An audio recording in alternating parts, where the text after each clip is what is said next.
hold on here.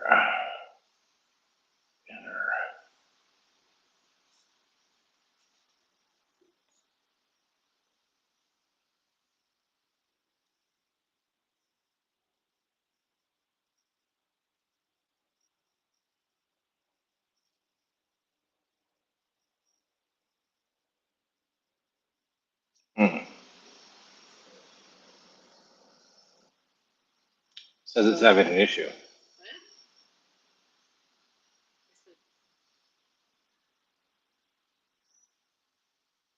Can you hear me?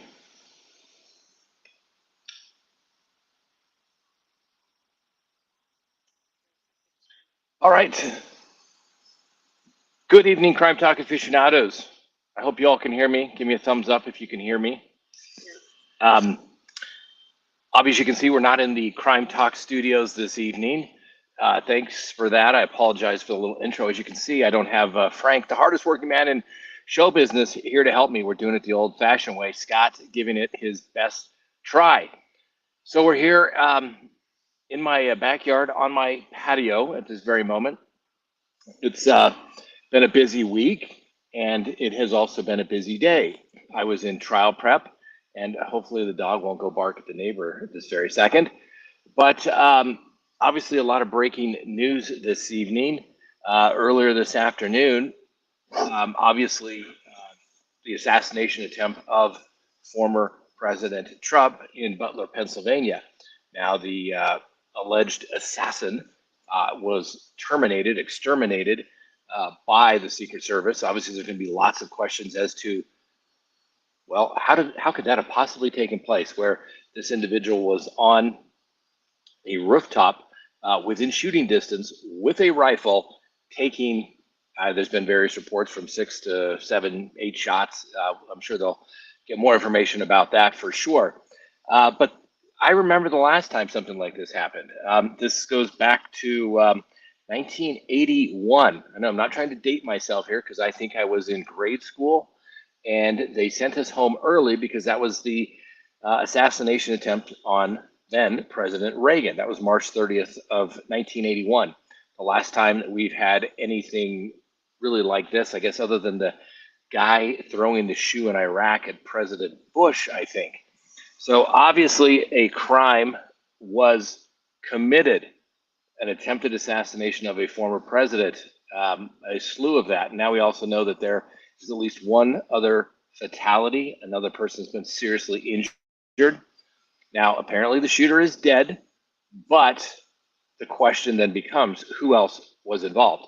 There's been some things floating around that they've identified this guy, but we like to have facts and not speculation, because we don't like to get sued, for sure. We don't want to disparage somebody until it's kind of been confirmed.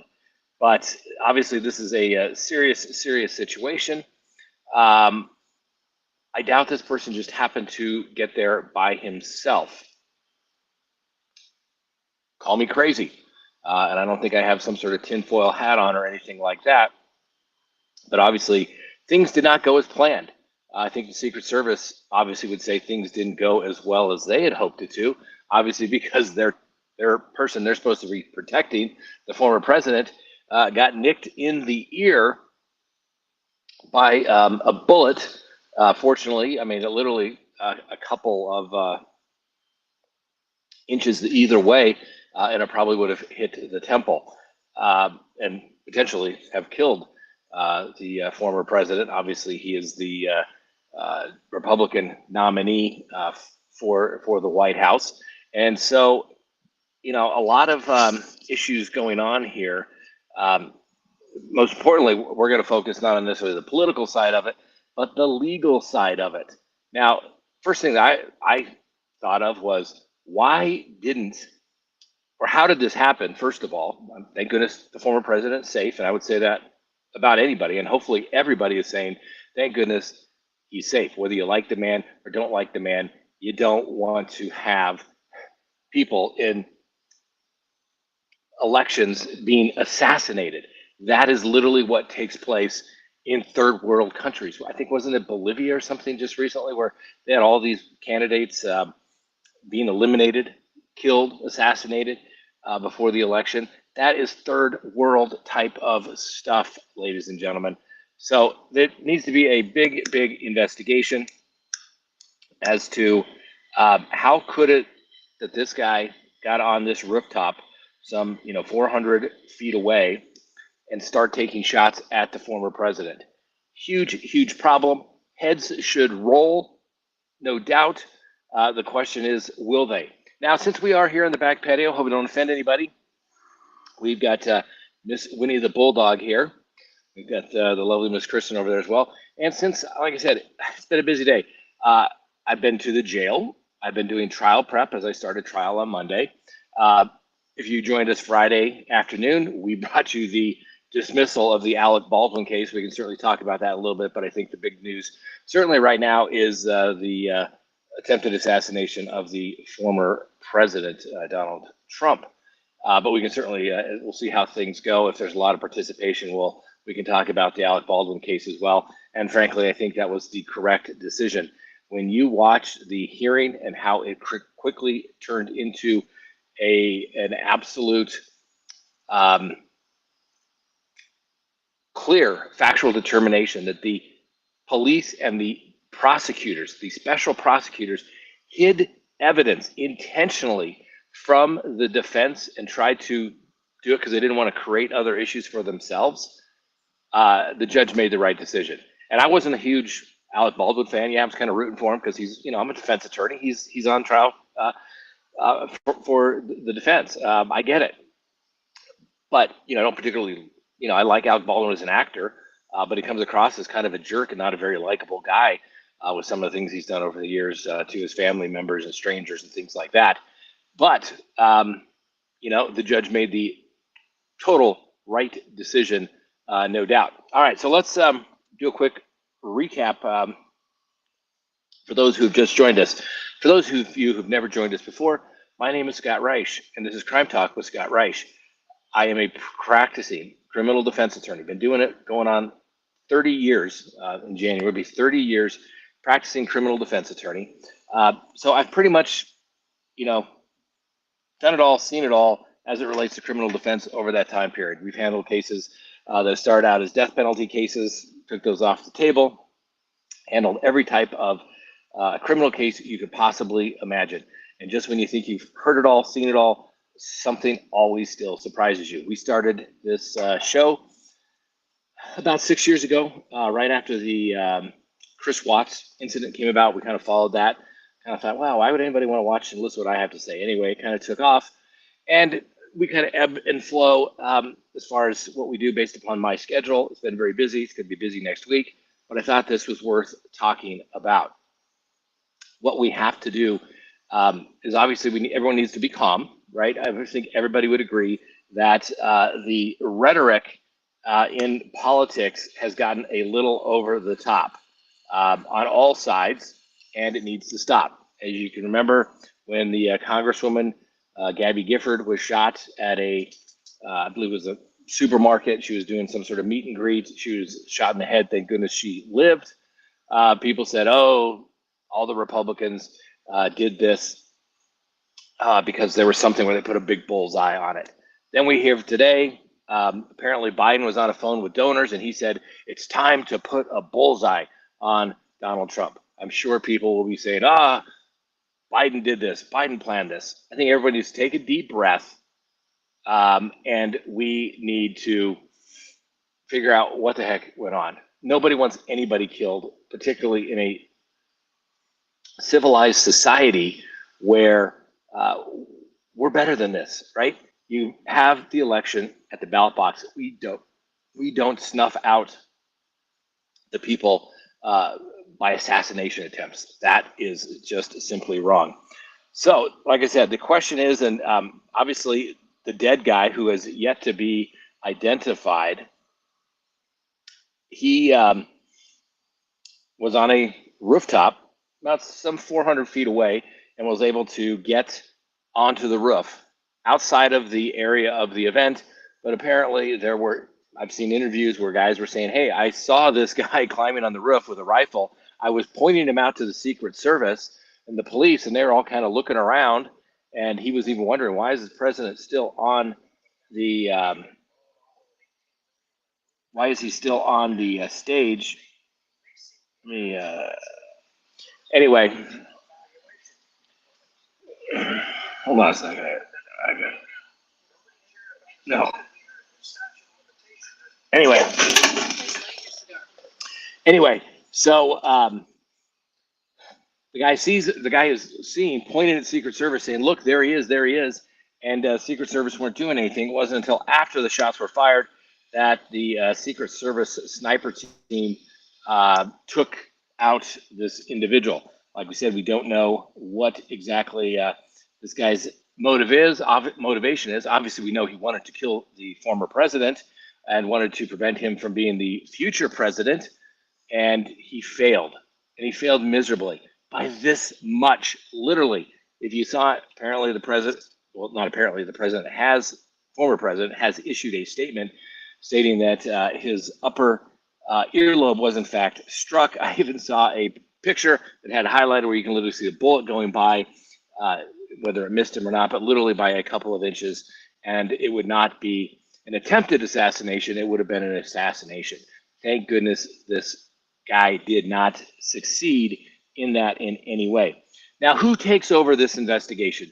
Secret Service, they have some investigative authority, but usually they work with the FBI. Whenever there's an assassination attempt, this is exclusive jurisdiction of the FBI.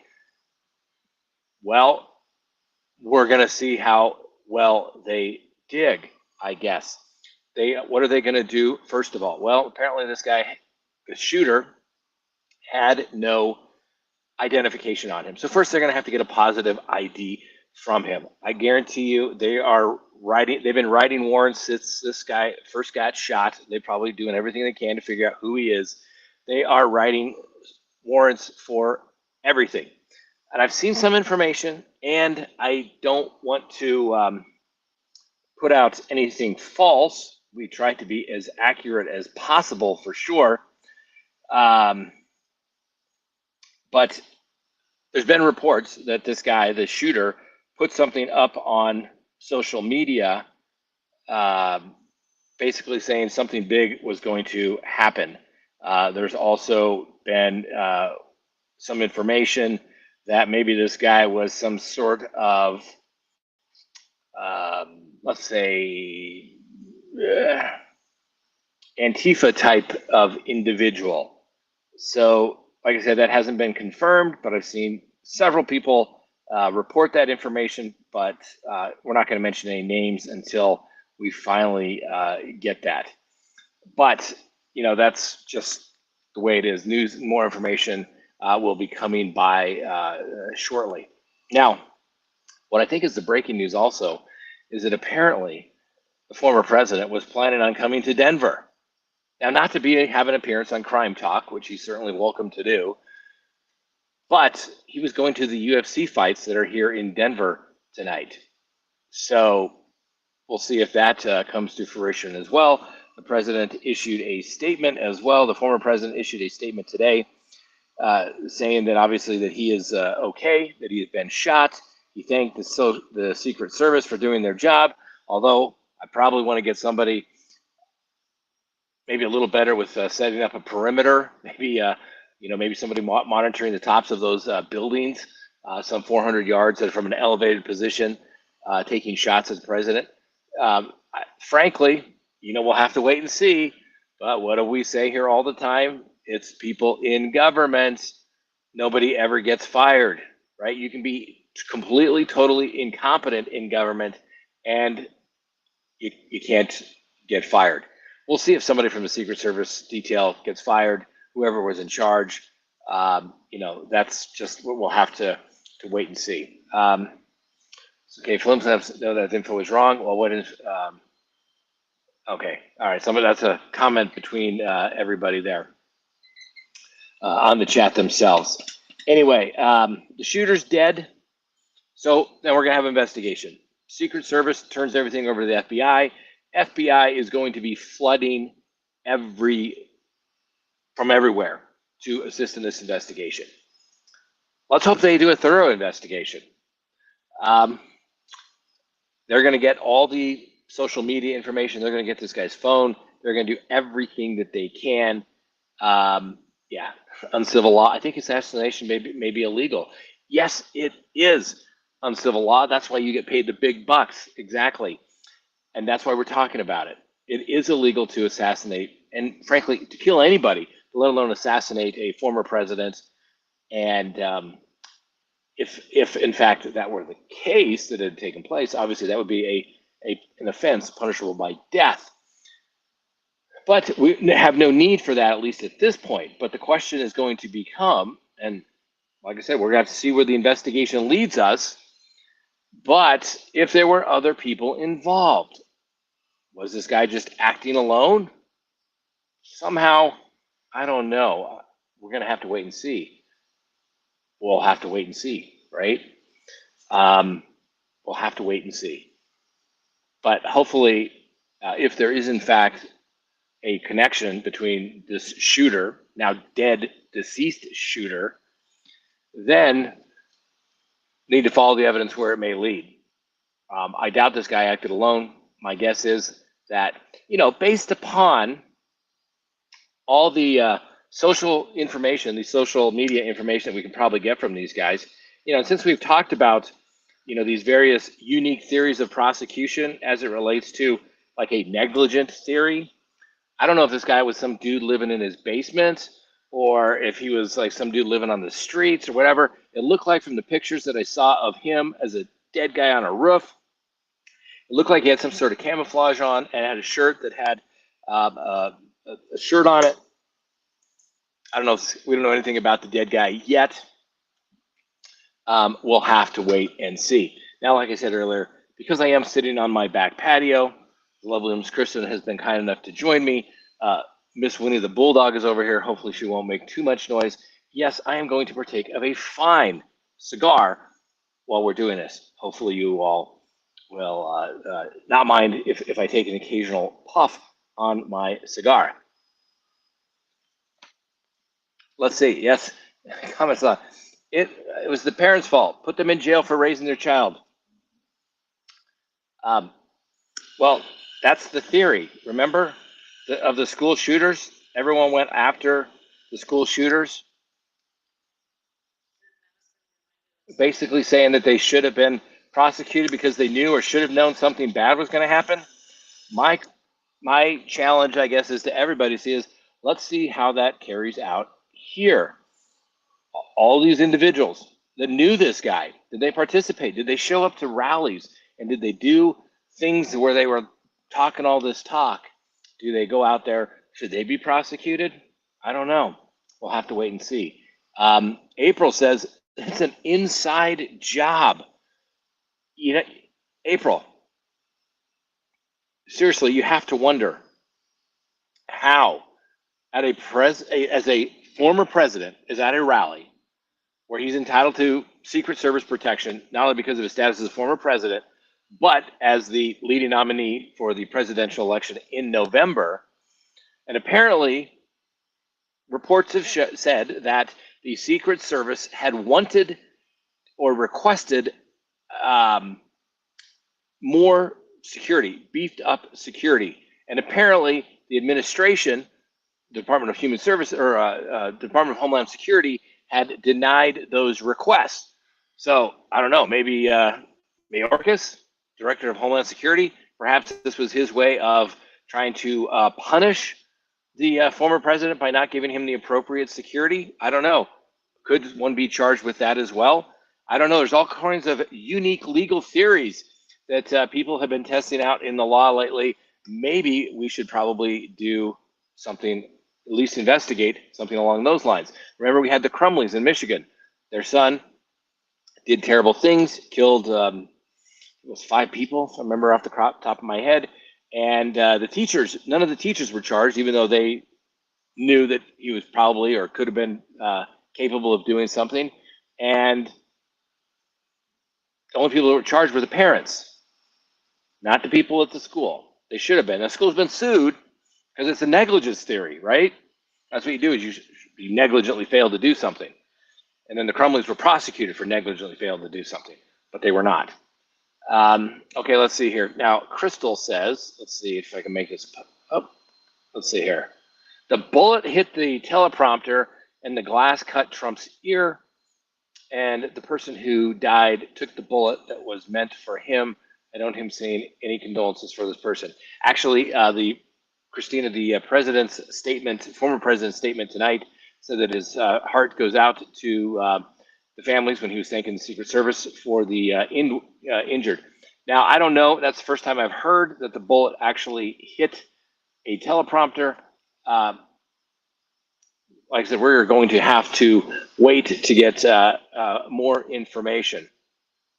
My understanding was the president was in fact hit by the bullet. You can see on the video that he catches it, and there's sounds of shot. He grabs his ear, realizes, literally grabs like something's wrong, and then gets down. It looks like he got hit. He said he was hit. I kind of take him at his word. He probably knew whether he got hit or not. But literally, had he not turned his head, he probably would be dead. And like I said, everybody needs to tone down the political rhetoric. Whether you do not like President Trump, you should not wish ill will upon anybody like that. Okay?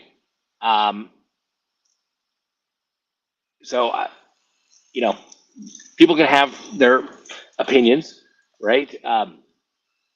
It is simply what it is, but you shouldn't say, "Oh boy, I hope somebody gets killed. I hope somebody gets assassinated." That is just wrong. If you are hoping for that, you may seriously need to question yourself about the type of person that you have become if you are literally wishing for the death of another human being. I just don't get it. Regardless of what side you're on, whether you like the former president, you hate the former president, you think he's the greatest thing since sliced bread, or you think he's the biggest bag of trash, you shouldn't go around wishing ill will upon anyone like that. There's a little thing out there called karma. It will come back and bite you in the butt. Okay? And I've always said there's two types of people in the world: those that are humble and those that are about to be. And when you start going around saying stuff like that you think, you're wishing for people's death, yeah, you're going to be humbled. Okay, something bad is going to happen to you. You should not do that in one way or the other. So hopefully, like I said, cooler heads will in fact prevail, and we'll wait and see. Now, there's been a lot of people issuing statements tonight saying violence is not the answer. We had the former speaker, Nancy Pelosi, state that obviously she too has been the victim of political violence as well, when somebody broke into her home with her husband there, who was beaten with a hammer. So yeah, that's, nobody should be condoning this. And if you are, I was looking at it was actually an aviation site. For those of you who don't know me, I fly, even though my plane is down currently. We expect it back shortly. But it was an aviation website that I follow, and the guy put up, a picture. And one guy said, "Oh my gosh, this guy missed." And the guy that had that page said, "You know what? This guy is unsubscribed, and basically somebody should, shut this guy down, so to speak." I mean, that's just bad taste. Who does that? Who goes around saying, "Gee, I hope somebody dies"? Okay, it's just the way it is. And don't get me wrong, I am the epitome of a free speech advocate. You can say what you want, okay? And don't make true threats to people. Can't threaten people. You can say just about pretty much anything you want, but remember, there are going to be consequences to what you say. That's just the way it's going to be. You have to remember that. You can say what you want, but be prepared for the consequences. And if you're not prepared for the consequences, you need to be, you need to basically prepare yourself for bad things that are going to happen to you, in my humble opinion. All right. So just always remember that. All right. Let's see what else is going on. Scott Let's see. Scott Drew's uncivil rules. Ha ha ha. Let's see here. And uh, facts. Yeah. Let's see here. Uncivil law. Let's see here. You send me Lisa sent a $5 super chat. Now, remember, we don't ask for super chats, but we appreciate them. It certainly helps me catch the question on the feed, and we will, in fact, um, do that. Make sure we answer any question that you have at that particular time as well. All right, let's see here. I want to just do something here real quick. Let's see here. Hold on one sec.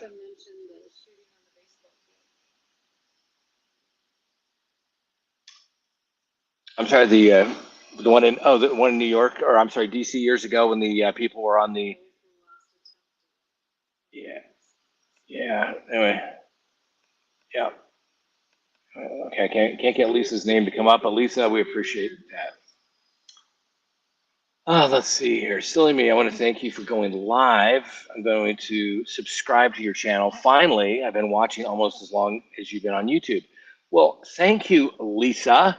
You know, how many times do I have to say, subscribe if you haven't, hit that like button if you do, leave me a comment below, and make sure you hit that little bell for notifications when we go live or put up new content. It's almost like I've said it 1,000 times, right? But I've found that if you don't ask people to do something, they oftentimes won't do it. And even when you do, apparently Lisa won't do it, but hopefully now she will. So yeah, okay, let's see. Ruth, I was in high school when President Kennedy was shot. My parents did not vote for him, but our whole family cried when we learned of his death. It was a horrible day for the country. Well, Ruth, that was a little before my time by a few years, but as I said when I came on, my memory, I can tell you, you know, people can tell you certain days where things took place, right? You can remember 9/11. I remember when Reagan was shot. I think it was in fourth or sixth grade, but I remember we were sent home early. And I remember watching it over and over again on a black and white TV that my parents had in their bedroom because I think my brother didn't want to watch it on the color TV. And I was just thinking, why would anybody want to kill the president? Turned out it was Hinckley, who was a complete and total nut job, mental health issues, who actually, you know, is now out of prison because they say that he is no longer a threat to himself or the community. And I think this will be a day as well where people will remember the day that the president was shot, the former president was shot, even if it was just a grazing wound. The reality of it is that you know, it's just not right. Like I said, that's like third world stuff. I think it was Colombia or or I don't know, somewhere down in Central America recently. They were having elections, and like, you know, most of the people that were running got killed. I mean, that's just crazy. It's just ridiculous. Look, uncivil law. Thanks for the super chat there, uncivil law. Appreciate that.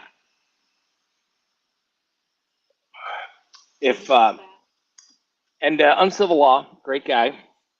We've had him on before, and if Frank was here, I would send him a link and we'd put him up, and we can talk about the legal aspects of what happens in a situation like this. Like I said, there needs to be an investigation.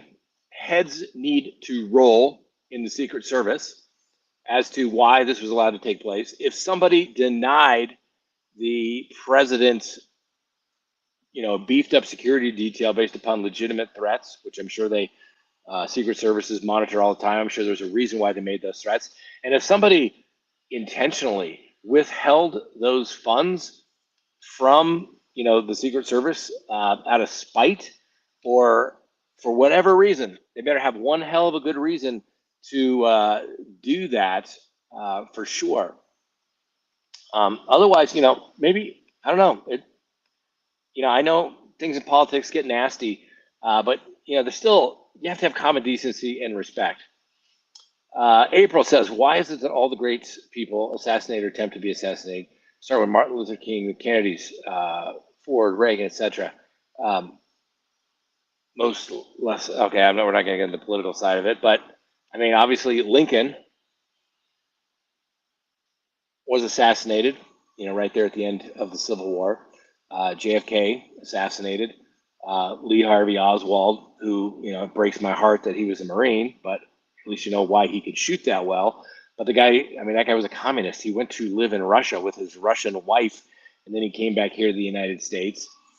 Reagan, a mentally ill guy, got him. Thank goodness, as the famous quote was, as Ronald Reagan was going into surgery, the doctor was explaining to him what he was going to do, etc. And his response to the doctor was, "Well, I hope you're a Republican," because his popularity wasn't too big. It was early first term, and inflation and everything was still high. I remember all that kind of stuff. I remember my dad thinking he was going to lose his job because he worked for the auto industry, and things were not well at that time. And so I remember my dad hated Ronald Reagan. Hated him with a passion.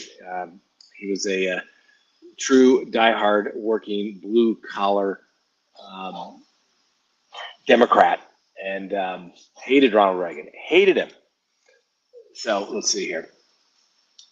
And anyway, it's like I said, whether you like a guy, you don't go around killing them. Okay. Let's see here. The feds are investigating the assassination attempts. I think the big issue is going to be, can you imagine if Trump flies from Pennsylvania to Colorado tonight to be at the UFC fight that started already this evening? Can you imagine the eruption that the crowd is going to have here? In fact, there's a UFC fighter gives former president shout out. Let's see here. The show went on Denver Saturday night after the shooting at Donald Trump's rally. The UFC Fight Night was underway shortly after what is widely believed an assassination attempt on the former president. The company's president, Dana White, has long been friendly with Trump, speaking at several of his rallies in the past. And White is also reportedly slated to speak right before Trump at the Republican National Convention that starts on Monday. Evan Elder apparently is a supporter as well after his win by submission against Darius Flowers on the preliminary card. Elder voiced his support for, quote, his boy. I heard they just tried to whack my boy Trump. I'm glad that man is okay. Long live Trump. Let's go, baby. Trump 2024. And he said it to an eruption of applause. Now, if we had Frank, the hardest working man in show business here, I would have Frank put that video up. We would also put up the video as it related to that. So I apologize in advance. Clearly, my computer skills need to get updated. But what do you all think? I think the biggest question is, and we have to be smart about this, we don't know that much. We don't know who this guy was or is that shot at the former president, but I'm sure the feds are going through all of his information as we speak. I'm sure they have found out who he is. I'm sure they are going through everything. They're probably already received search warrants to get into his social media, his phone, seizing computers wherever he resided. I'm telling you, the FBI will be all hands on deck on this one. And then we'll have to see if any further prosecutions will come of this. Obviously, the question is, did this unidentified shooter as of yet, did he work alone? Was he the lone gunman? Well, I don't know. But I think I know what I would ask for, and that is complete and total transparency. Debbie says, oh my God, I just hearing this first from Crime Talk. What are you talking? You just heard about this? I'm sorry, Debbie. See, that's why you gotta listen to Crime Talk, I guess. So the reality of it is, there needs to be full and total transparency. You know how the government always says, well, we're conducting an investigation. We can't tell you much more information. We're going to withhold that because ongoing investigation. somebody just tried to assassinate the former president and the leading candidate for the Republican Party. People have a right to know who this guy was associated with. Did he work alone? What motivated him? So that people, we have a right to know. If somebody tries to assassinate the past and maybe future leader of the free world, I think we have a right to know. It is just very, very interesting. Let me see if we got any more breaking news here as it relates to this. As it relates to.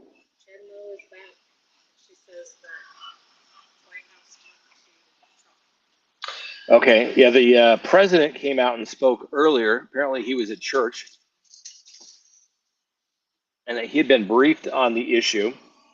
And he said that he may even call Donald, referred to him as Donald, which I think is interesting since these two men didn't even shake hands at the presidential debate, and they disparage each other all the time.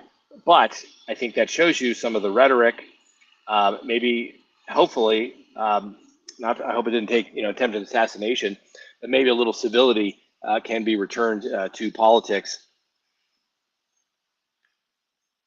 after this, so that we can start acting like a leading superpower in the world versus run around like a third world republic, banana republic.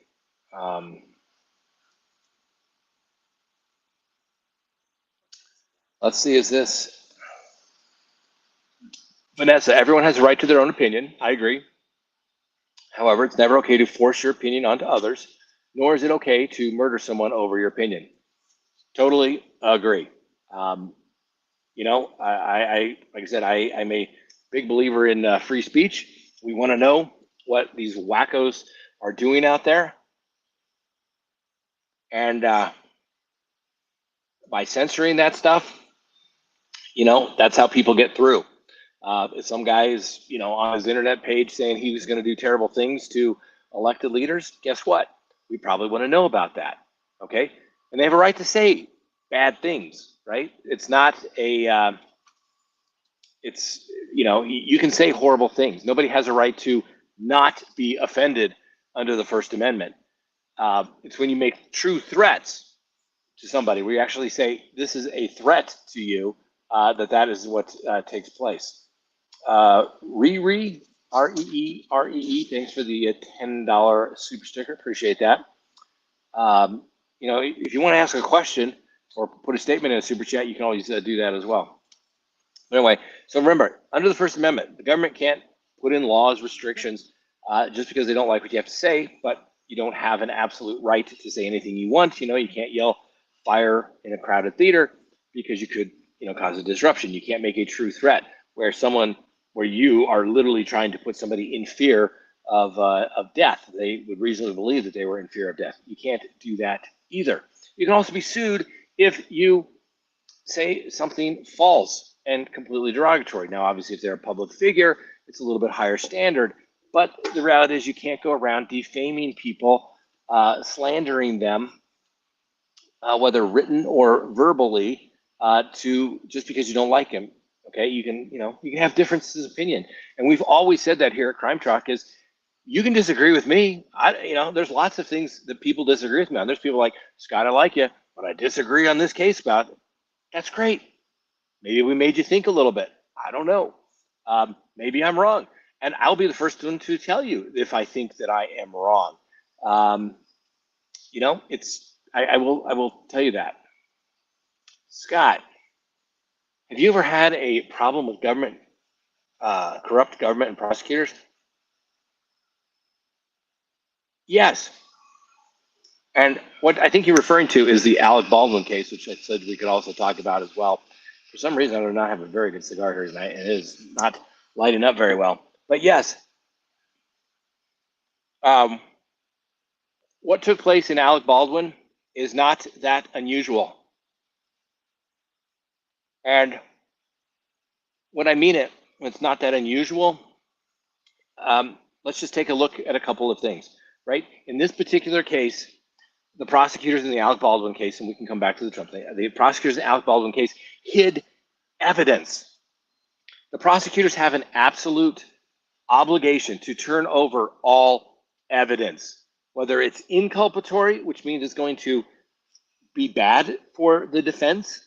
They have a right to know that so they can decide if they're going to take a deal.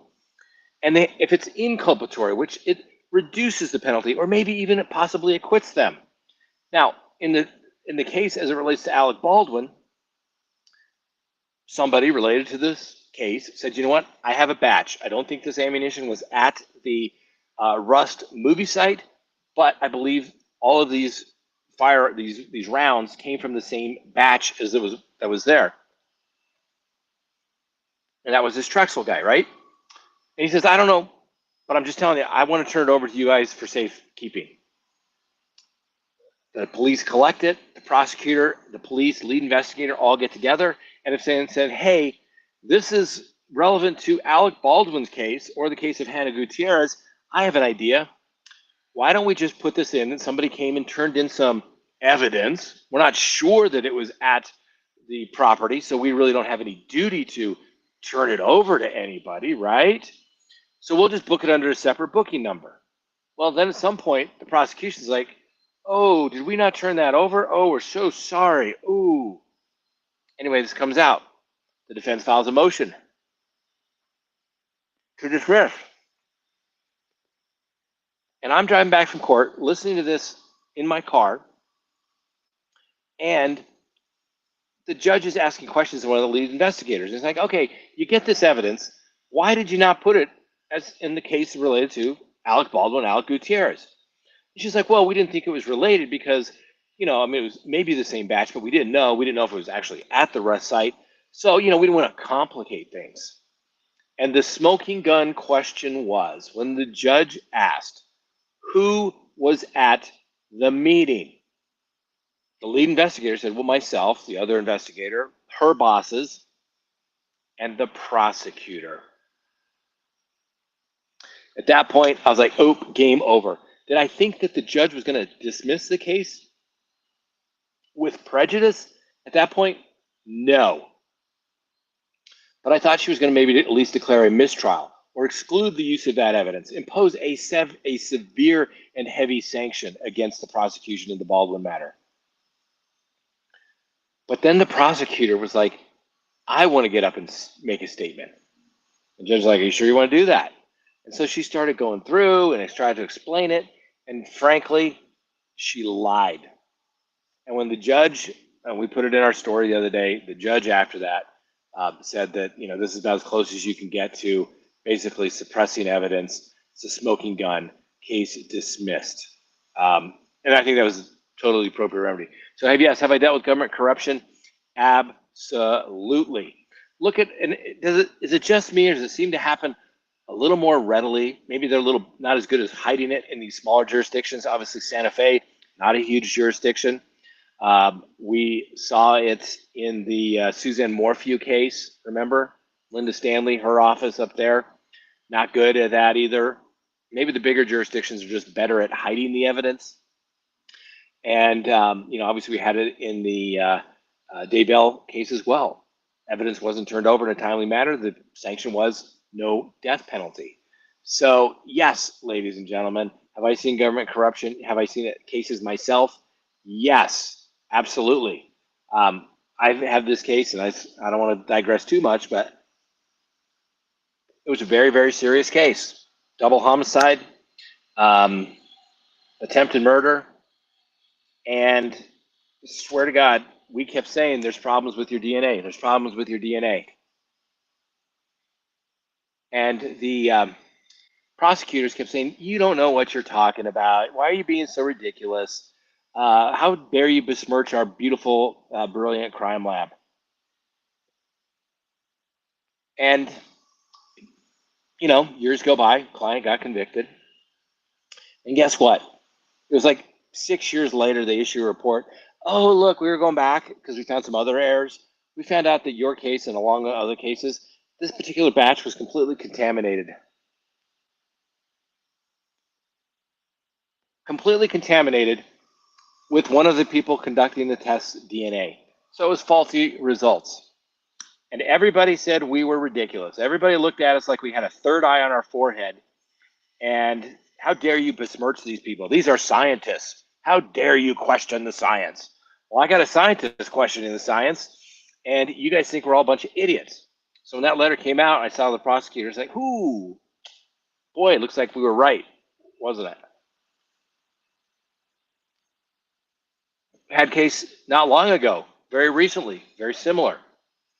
Kept saying, "Where's the gunshot residue? My guy's not the shooter. My guy's not the shooter. Where's the gunshot residue? Oh, we're just getting slow, slow, slow." Guess what? Gunshot residue comes back to the guy who was the actual shooter. For a year and a half, been saying our guy's not the actual shooter, and nobody cared. Nobody cared, and it happens all the time. Now, most prosecutors are good people. They want to do honorable things. They don't want to go to prison. They don't want to lose their law license. Just like defense attorneys don't want to lose their law licenses or go to prison for doing something unethical. It's just not worth it. But every now and then, these people get a little overzealous, as they did with that. All right, let's get back to the Trump stuff. All right, that's what we're here for, and let's see what else we got going on here. Obviously, the attempted assassination of the former president. Bad situation. Like I said, whether you like the man, hate the man, the reality of it is you should not wish that anyone should be killed in any way whatsoever. You're probably just not a very nice person if you're doing that. We'll have to wait and see. Now, the biggest thing, and I think is going to be the big thing in this investigation as it relates to the assassination attempt, is one, how did this happen? How did this happen where this guy got within shooting range? Okay, on top of a building just 400 feet away, where clearly within inches of killing the former president. Huge failure, no doubt. Whoever was in charge, hopefully they turn in their resignation tomorrow and promise to assist with the investigation fully. Clearly, there was a failure, a breakdown, and why did it take? I think they're saying many shots, 6 shots, I think, were fired before the counter snipers took out the sniper. That's wrong. I just don't know how that could have happened.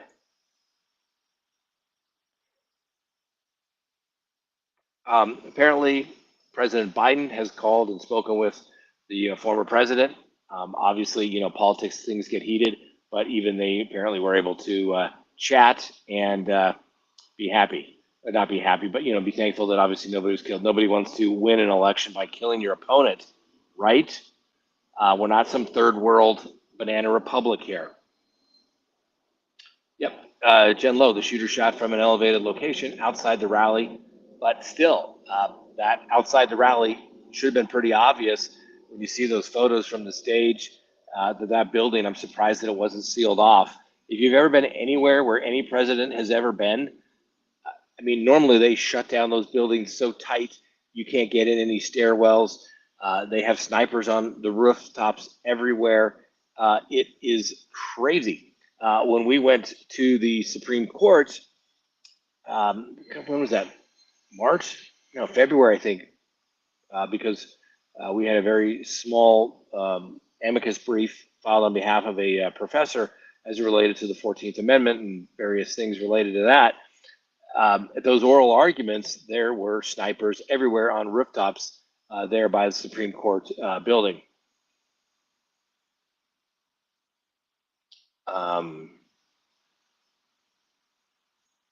Sharon Brown, she says, "I'm not even a U.S. citizen, but it bothers me when their character of their leader running for the party badmouths the others. Just say what your facts are and move on." Yeah, I get it. It's politics, though. It's been going on as long as this country's been around. If you read old newspaper articles or anything along those lines. They used to get quite feisty as well. Obviously, they didn't have the, early on, obviously in the history of the country, they just had the press, so they had to make sure their words stuck. But it got pretty nasty verbally as well. But yeah, Lisa, new member, thank you very much. Thanks for joining. Appreciate that.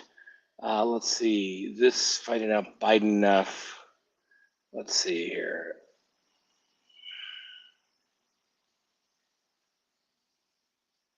Jen Lowe, I agree. I think that's almost something like I said. Obviously, no one condones this incident at all. It should be condemned. Take a deep breath and let's hold our breath until much more is known. And I think that's going to be the key.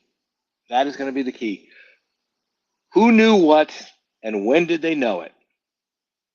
Did somebody know about this guy? I mean, I'm sure he was on somebody's radar. And the question is, how did it get slipped through?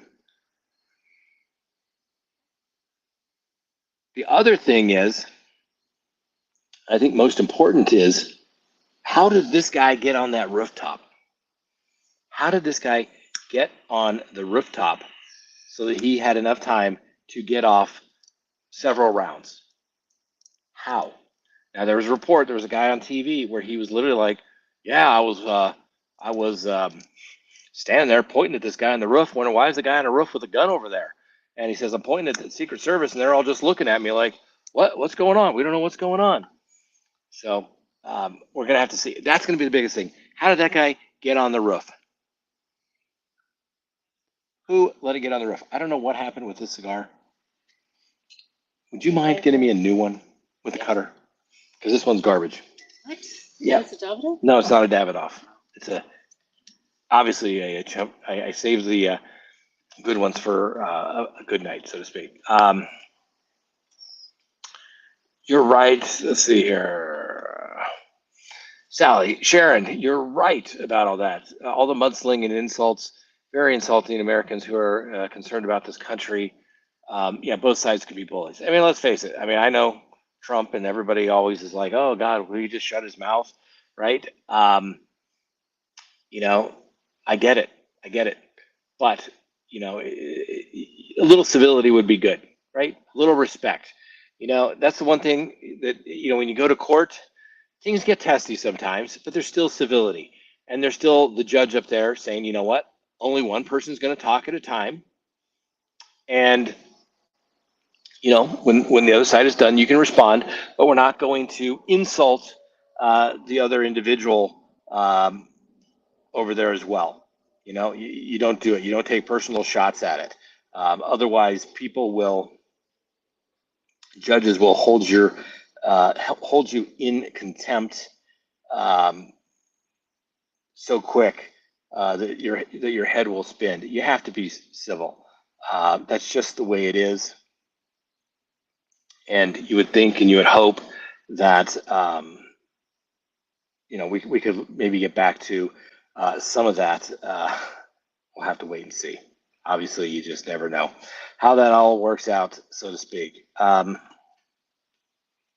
But we'll see. The biggest thing, like I said, the investigation. Who is this guy? Thank you.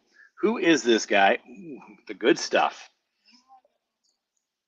Oh, they're in the cupboard. Sorry.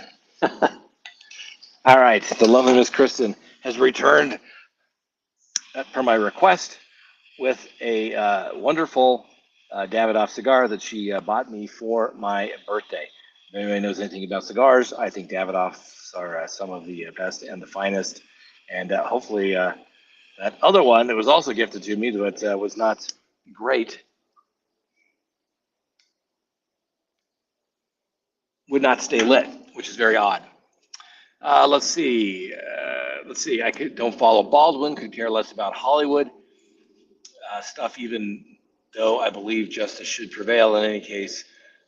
But the Hollywood people get a different legal system. You know what?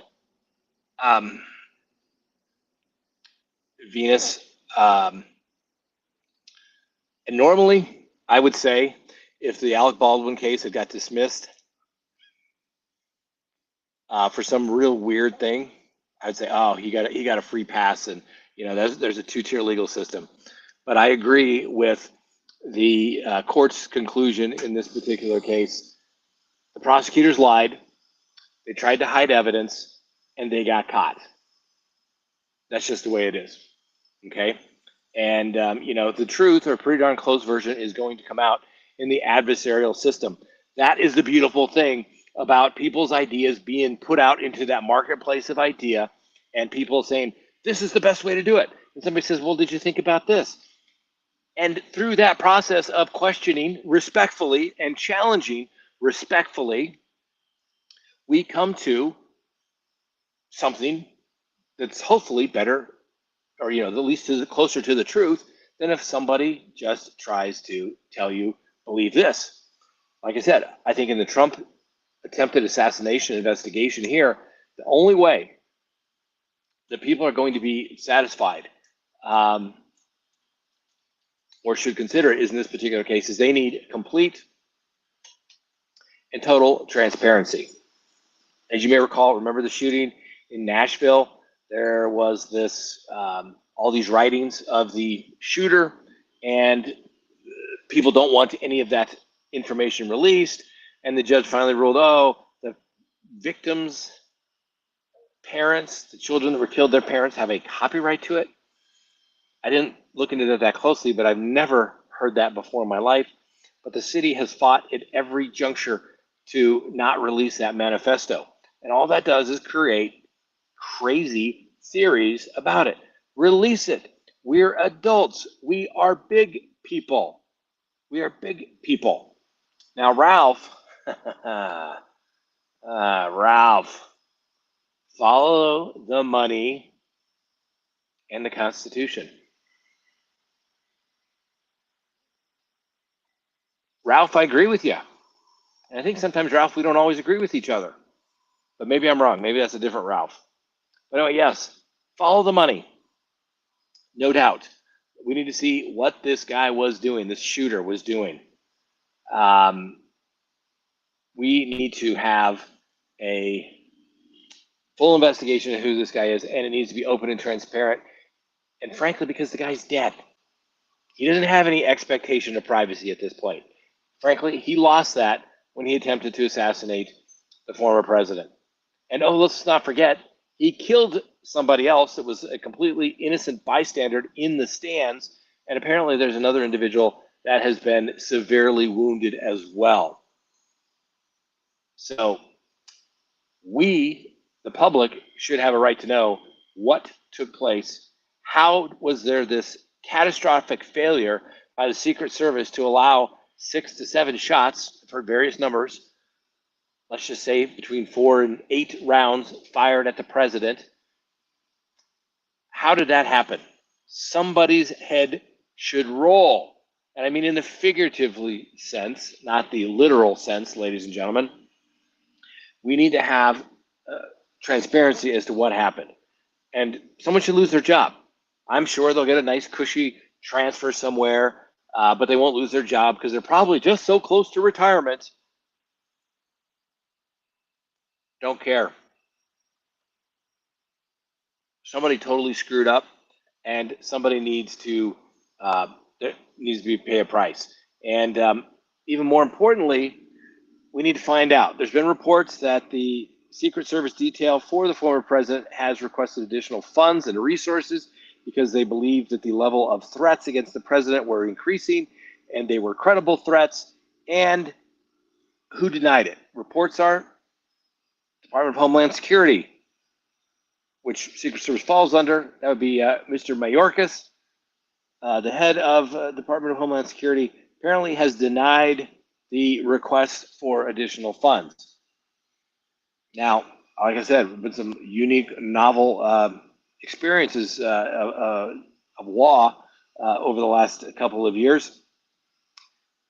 Maybe there should be some kind of penalty for that as well.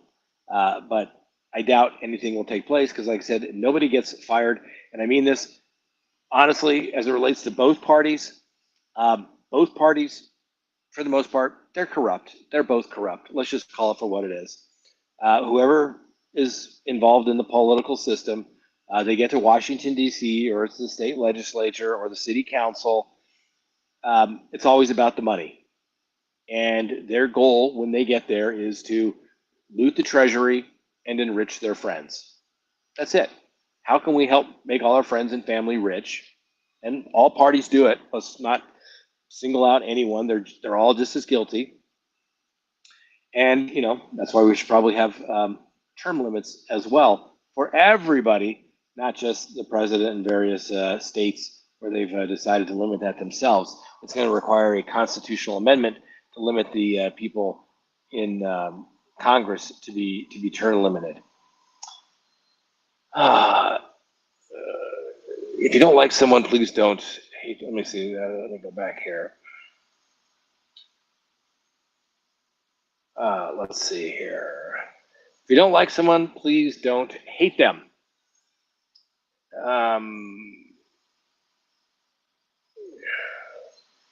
Always remain respectful.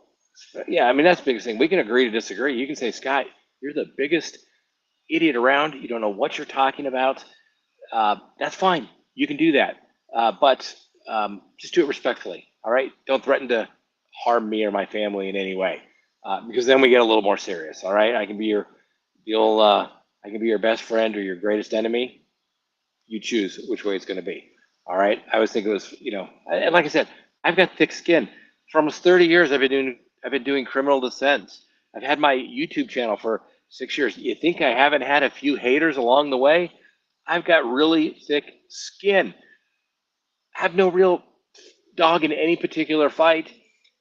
Just follow the law. That's what we want you to do, right? We want judges to be fair, follow the law. We'll have to wait and see. Jessica, going back to the Baldwin matter. Oh, did I get that? I think I missed it because it jumped.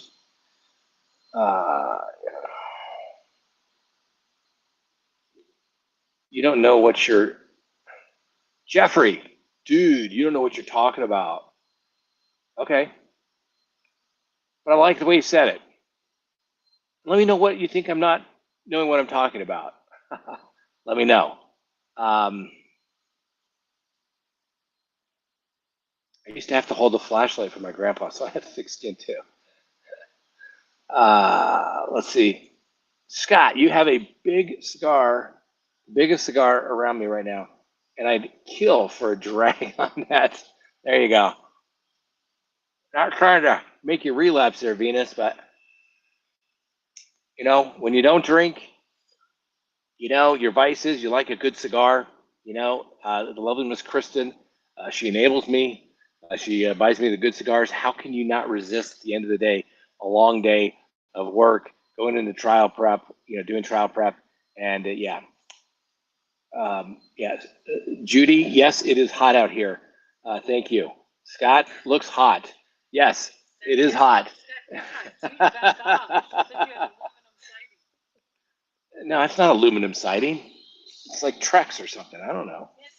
We're in Denver. It's like 80. I don't know how hot it is right now, but I think it got up to 102, and I love it. Okay, Lee says most of the shots we were hearing were the snipers taking out the shooter. Good. Okay, I'm glad they got him. Okay, I would have liked to have known. I would have preferred that one never have happened. Second, I would have liked that he actually survived so that we could find out why he did it, what made this guy tick, right? Just like in criminal law, you like to know what makes people tick. I know I find it fascinating as a criminal defense lawyer is, having clients that I go in there that have been accused of horrible, horrible things. And you just think, and you ask them, after a while, you kind of like, what were you thinking? Most of the time they weren't. Most of the time they were not thinking about it. Jenlo says it's 84 in Colorado Springs. It's probably about that here. So like I said, I will take this because guess what? It will be cold enough before we know it.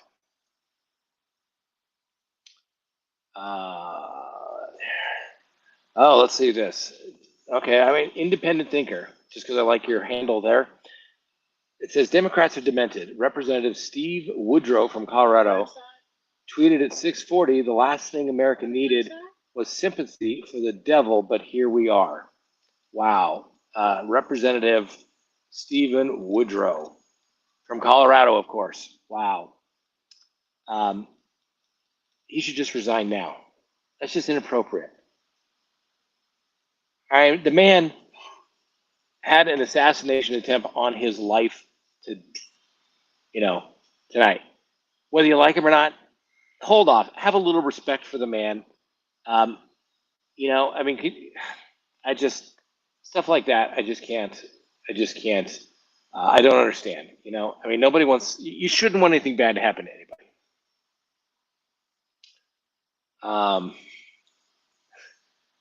Let's see here. Bad sport trolling. Trump is obviously the main character. He can't be killed that easily.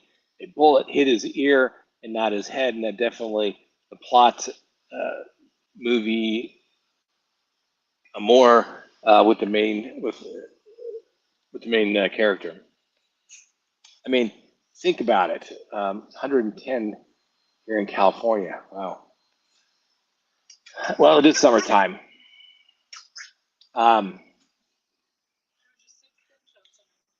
Now, the lovely Miss Kristen is telling me that she believes that she just heard 6 gunshots in her neighborhood. Could have been fireworks, but that's the game that you play here in the city and county of Denver these days. Was that a gunshot or was it fireworks? And I just always, it's shocking to me. We live in a neighborhood. I would say most of the homes, if not, even the lower end ones are close to $1 million and $1 million over. But yet we get people driving through here in a bunch of ratty old cars, blowing through stop signs. Then you hear gunshots. We had gunshots not just a couple blocks away the other night. It's crazy. It's crazy. And I saw this today. Let me see I wish I could pull this up. I wish Frank was here. Where's Frank when you need him? Where's Frank when you need him? If I only had a way to pull up all of my stuff that I find interesting and try to save it. It's those were fireworks, and they probably were on something else here. But where was it? It was. I think I sent it. It was just crazy. This guy in Denver. I guess I didn't send it to anybody. I think I just saved it. And I can't, of course, find out where it is because I don't know. It's so much better when you're at the office and you have people that take care of you. It's your every beck and call. It's a lot more difficult when it's just you. You know what I'm saying? I know that sounds bad, doesn't it? Yes. But at the office, everybody takes care of everything for me. It's wonderful. And then I try to do something on my own, and it's a little more difficult. Anyway, what? Oh no, it's not. I'm not blaming the lovely Miss Kristen. You don't know how to do this stuff. I don't know how to do this stuff sometimes. I should know how to do it by now, but I don't. Jen Lo, we have the worst drivers in Colorado. We have community centers out the doors, movie on the lawn tonight. All I hear is the bass. I think movie Top Gun is Maverick. Well, that's a good one. Great movie. Everything you need to know about life you learn from Top Gun Maverick for sure. Let's take a look. I want to get back to the Trump thing here. Sorry about that. Okay, now they got a picture of his ear. Clearly, it looks like it was shot. Just literally grazed his upper ear. Crazy that took place. Let's see here if we can find.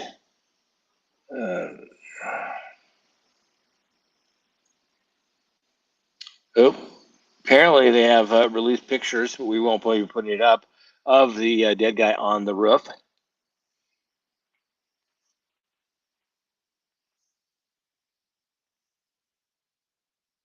Let's see here. Photo of shooter who attempted assassination of Trump has been confirmed, authentic by sources on the ground at Raleigh in Pennsylvania after shooter was shot dead. Heads are currently rolling at U.S. Secret Service.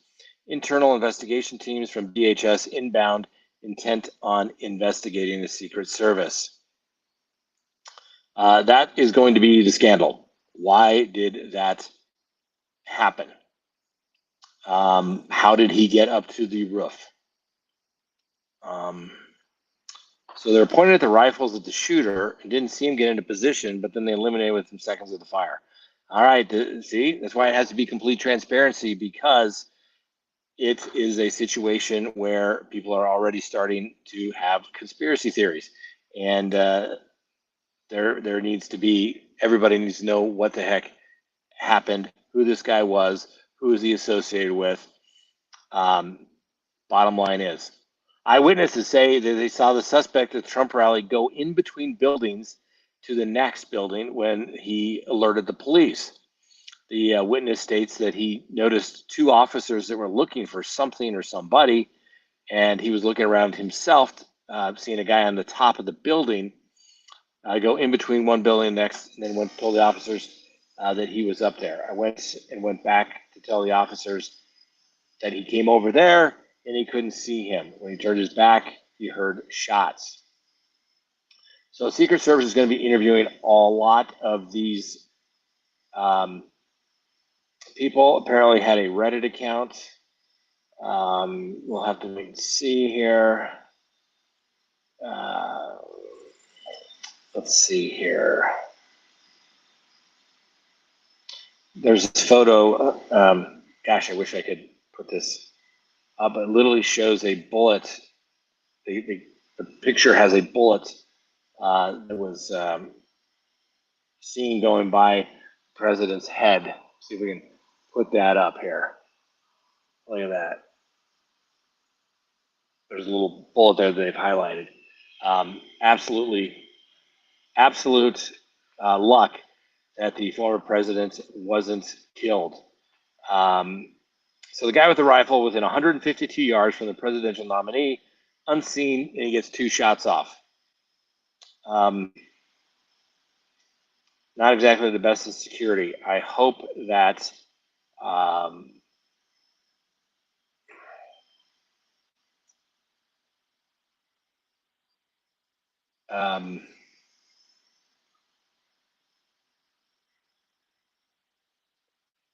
let's see here. So shots on the president, return fire. Then you hear shooter is down. They stand Trump up. He has to get his shoes, and he fist pumps going out the door.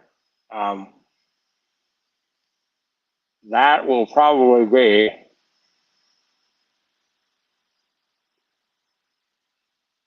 one of the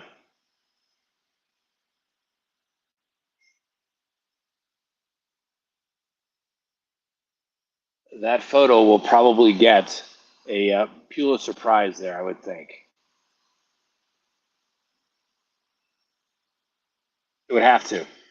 What are the odds? The American flag that was flying in the background, him fist pumping, and doing that. Yeah. There needs to be complete transparency. How could this guy get that, whether it's one shot or other shots?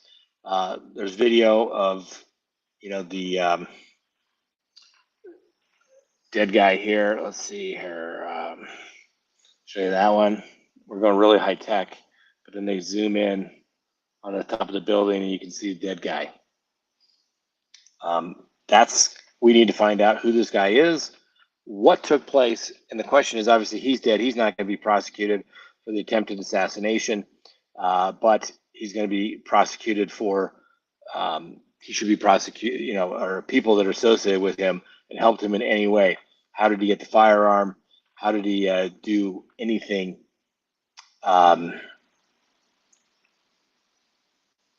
Did he get the gun? Did he have help? Could he have got the gun? How did he get so close? Did somebody assist him in any way? That is going to be the big question. And there's already people saying, hey, we were pointing this out to the police and Secret Service, And they all kept looking at us like, hey, there's the guy. There's a guy up there on the roof. And nobody was doing anything. And there's other reports saying the police looked like they were looking for somebody going through the building. So it's, the question is, was this just bad security planning? And like I said, the reason it has to be complete transparency was this an intentional security lapse on some part? We don't know. I hope it's not the case. Hopefully they were just negligent and should be fired for not planning accordingly. Or was it something much more nefarious? We will have to wait and see. Whoever's in charge of Secret Service is probably going to be Capitol Hill trying to explain what the heck happened. And of course, obviously, there's lots of other conspiracy theories going on out there right now, but we will have to wait and see. Let's see here. How does shooter climb on top of the building this close to the next United States president and fire off multiple shots with a rifle? We'll have to wait and see. We will have to wait and see. Now, some people are saying, and obviously the haters are already out there saying things. Oh, look, and then there's this lady. Some lady makes a comment, and Ashley Nurbovig, make America aim again. Wow, that's just not right. And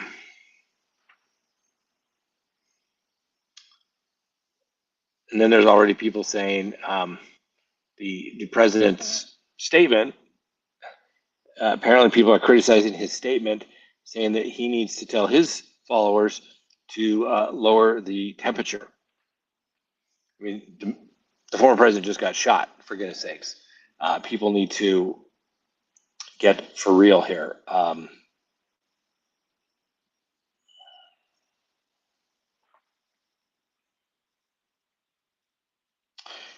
Former Senator Claire McCaskill recently stated on TV that Trump is more dangerous than Hitler and Mussolini.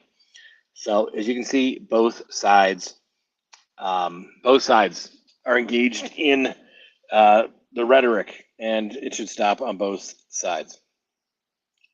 Obviously, people within the Secret Service are already saying, or people that had worked in the Secret Service, this is an obvious catastrophic failure and no excuses should be made or even attempted. The failures are profound and questions must be answered about the ground surveillance, air surveillance, post-standard support, and counter-sniper advance work and response. We have one job and we came within inches of a deadly failure today. An uneventful failure is not a success. So, I mean, I think that's really the big story. Obviously, that the leading candidate for one of the political parties, obviously the Republican Party, was nearly assassinated today. There was an assassination attempt. We don't know the guy that did it yet, but we know that he killed one completely innocent bystander in the gallery, and one other person is critically wounded as well. And like I said, the second biggest story of the day is the complete failure of the Secret Service. Absolute, utter failure.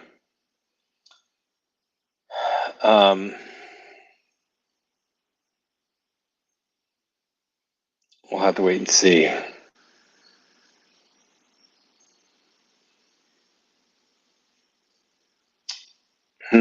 Other people just making inappropriate comments like, didn't your mom ever tell you, if you can't say something nice, don't say anything at all? Now, sometimes, yes, you can have criticism, but when you're just being mean, you just need to stop it, right? You just need to stop it. And of course, all the nut jobs are out there saying, oh, we're so close. It's disgusting. It's disgusting, ladies and gentlemen. Even if you don't like it, like the man, if you don't like the man, you don't call for his assassination. You don't say that's a good job. Rachel said, I think it was an inside job.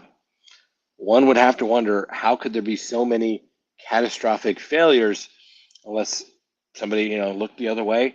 I don't know. Is it a Jeffrey Epstein type of catastrophic failure where we didn't keep those logs and somebody fell asleep at the wheel and we just don't know. Next thing you know, we wake up and we find that Jeffrey Epstein is dead. Is that the kind of situation it is? Or is it just human error? Somebody got lazy. I don't know. We're going to have to wait and see. And like I said, heads should roll. Not literally, but figuratively. Somebody needs to be fired. Now, it's also being reported that the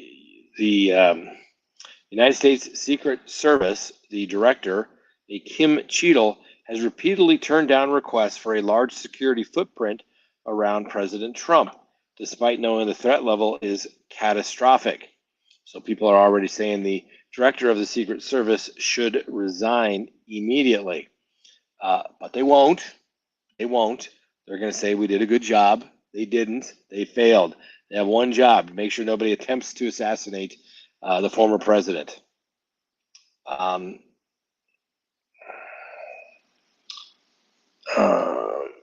So anyway, the question is, do we know who the shooter is? Apparently people are saying they have the guy. They know who he is generally, but they're not going to, I'm not going to say any names until we know for absolute certainty that was in fact him. I'm sure the FBI knows who this guy is. I am sure that they have already begun, if not already drafted, but executed search warrants as it relates to the residence, all of the social media that this guy had, probably detained family members, friends of him that were in contact with him. There's been some reports that maybe this guy actually put a video up onto YouTube and stated that he was, basically something big was coming. But like I said, I am of the mindset that the investigation needs to be obviously be thorough. It needs to be open to the public. We need to be able to see everything that was in that investigation, and not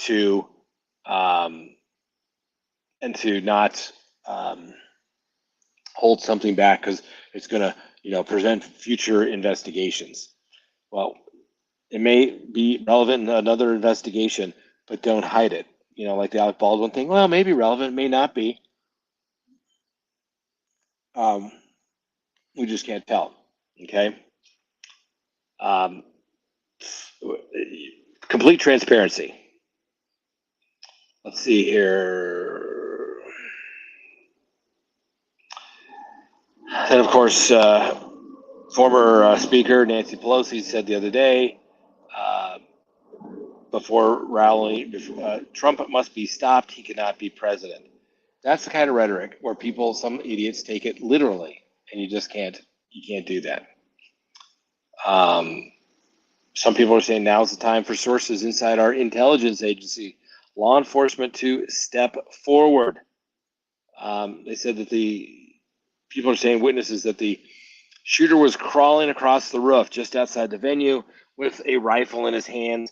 Eyewitnesses and his were screaming to the police for at least 2 to 3 minutes, they're saying. Now, it may seem like longer than 2 to 3 minutes, but the reality of it is they were pointing him out and nobody was responding.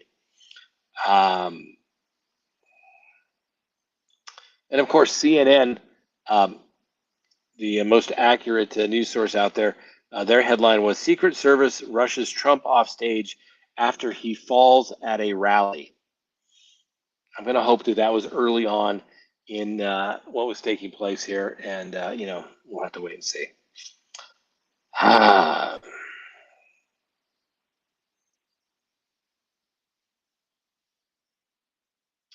Yeah, this is always funny.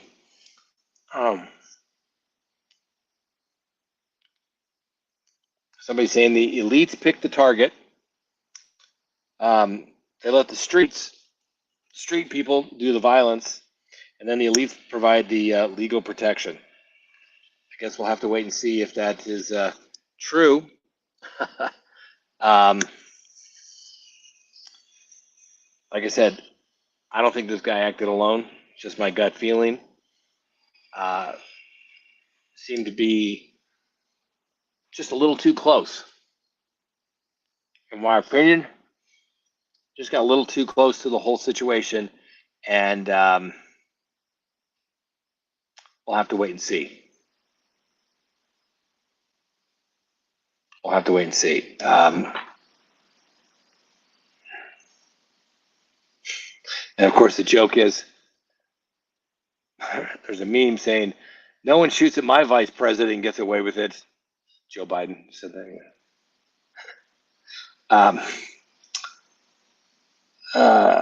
Let's see here. Now, there's a couple of different pictures going around of this guy. We don't know exactly who it is. Some people ID him as a as a radical energy activist. We'll have to wait and see.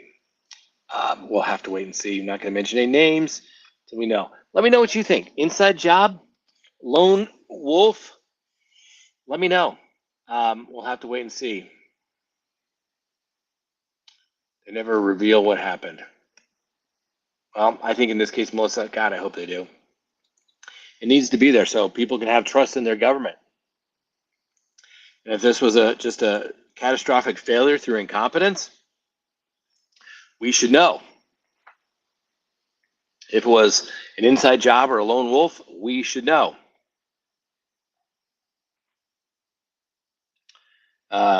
Billy Boy says it was clearly orchestrated. FBI can't find a laptop, let alone real evidence. Rachel says inside job. Real Justice says, I agree, Billy. Someone allowed him to get on that roof. That's the way it's going to have to be. Penelope, I mean, someone's have to explain that. Penelope, lone wolf. Wait and see. Rio says, not a lone wolf. I wouldn't be surprised if it was an inside job. Corruption is everywhere. I thought there were two shooters, but I could have misunderstood what was being said when it happened. Mel, as I understand it, a lot of people thought maybe there were two shooters, but more than likely what you heard was the shooter and then the snipers taking the shooter out. We'll have to wait and see. Yeah, I've heard different points, yards, feet. I've heard 400 feet, 150 yards. Do the math, I guess, 3 feet in a yard. VTP, STTU, waiting for the evidence either way. Me too. We're going to withhold judgment until we know what took place. Like I said, hopefully this is actually, hopefully this is actually investigated and we get to find out about it. Squeaky wheel. Oh, goody, the FBI and the DOJ are going to investigate this. Is that the same FBI and DOJ that refused to investigate massive voter fraud in 2020? Squeaky wheel, I noticed a little bit of sarcasm in your stuff. 150 meters is 400 feet. Thanks, Sally. A lone wolf who climbed on the rooftop with a rifle and spectators have to point him out. Really? No way. I know. Can you imagine? Hey, Secret Service guy. Hey, all you police surrounding this entire place. I think there's a guy up there with a rifle. I think that's unusual, but I'm just a lone spectator here, not highly trained police professional designated to protect the former president. No, take a look over there. And then the guy gets a shot fired off, and then he gets taken out. Should have been taken out beforehand, before he fired the shot. But, who knows what their rules of engagements were. How did he get there? Sending love to President Trump and the victims from Scotland. Well, thank you, True Crime Scotsman. Yeah, that's just, it's just not right. It's like third world kind of stuff. Let's see here. Amen, squeaky wheel. Let's see here. People already saying FBI, DOJ, massive cover up. You don't.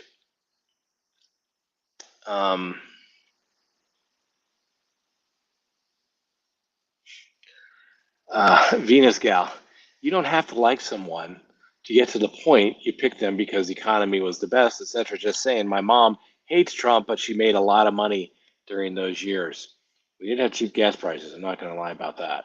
Okay. For somebody who has lots of cars and have to fill them up a lot, drives a lot, it gets expensive, right? And it used to be like $2. It was like $4 the gallon, $4 the tank today to fill up.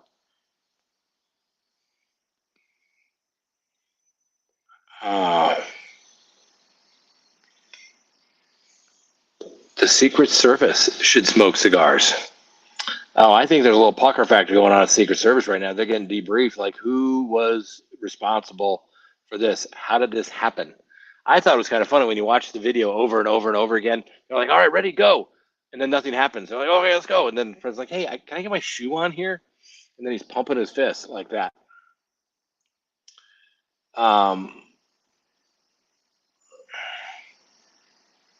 My girl locked herself in a 7-Eleven with a girl she didn't know when someone was shooting up the store. Yeah, it's crazy stuff, man.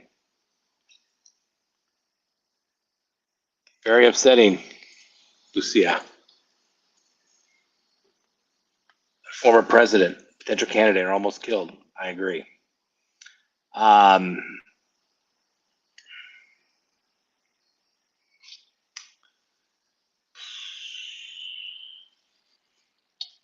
Says here, real justice.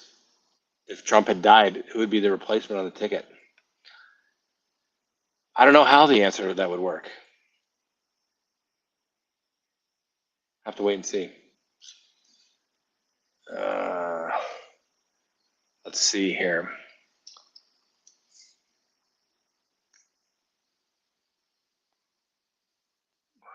Yeah. It's ironic. He was talking about this chart that he had behind him about how the economy was so bad under him.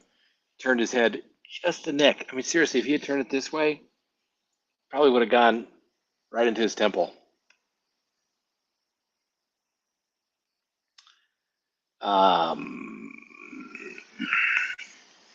Usually those at rallies, if you shout or move from your seat, you get escorted by the Secret Service back. But this guy was allowed to get on a roof. It is a little odd, even though it was outside the perimeter. Secret Service saying this was outside the perimeter, but he just happened to be in an elevated position, looking down on the stage where the former president was making a campaign speech. A little odd that he could get up there. Absolutely catastrophic failure at the Secret Service. What will come of that? We don't know. Will somebody lose their job at a minimum? Will somebody be charged criminally for some sort of negligent dereliction of duty? I don't know. But there has to be complete transparency. Yep. Yeah, there's this video going around where it's BBC, where they're interviewing the guy saying there's shooters up there minutes before everything went down. We've talked about that.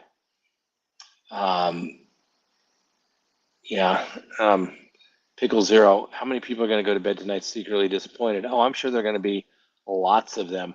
There's already people that have already made lots of inappropriate comments. They're allowed to say them, but like I said, there's consequences of those actions. In the sense that, people may say, I don't think I want to be your friend anymore. Hey, I don't think I want to follow your channel anymore. It's those types of things. There's consequences that come with that. Yep. Trailer Trash Barbie. Yeah, I agree. The shooter was outside of the rally, but he had a good enough position where he could take aim at the actual stage where the former president was. So there you go. Lucia, he should have the best security there is. Secret Service say there is. Can you imagine if they didn't have him? He probably would, in fact, be dead.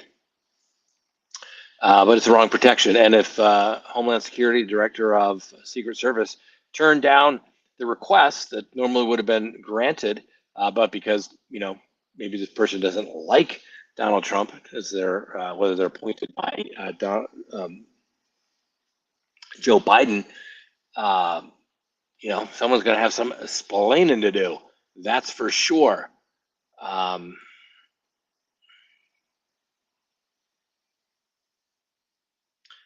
Okay. Let's see if I can do this. Let me see if I can get the FBI briefing coming up.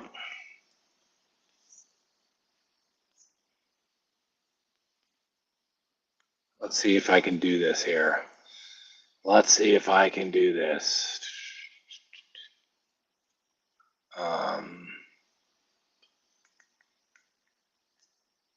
Let's see if I can get this to come up, ladies and gentlemen.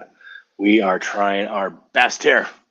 All right. There's apparently going to be a briefing by the FBI. Let's see if we can make that happen. All right. I'm doing this. I'm doing this without Frank. Let's see if I can do this. Add. Nope. Let's see if I can do this. Let's see. We're working on this. We're going to try our best here, ladies and gentlemen.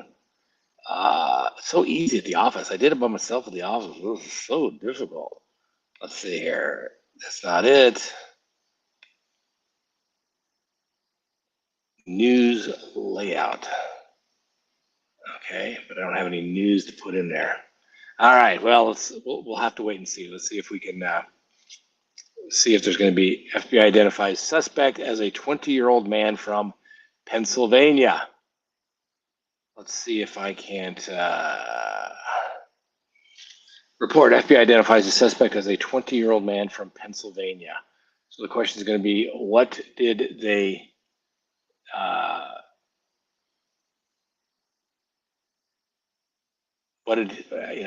obviously they've been able to identify him, but what and why did he do such a thing?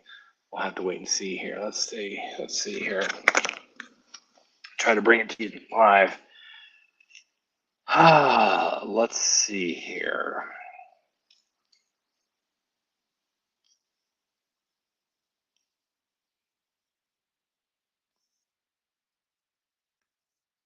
Let's see what we can find. Okay, there's a picture going out about the dead guy. They got a picture of him. Looks like they got a headshot on him.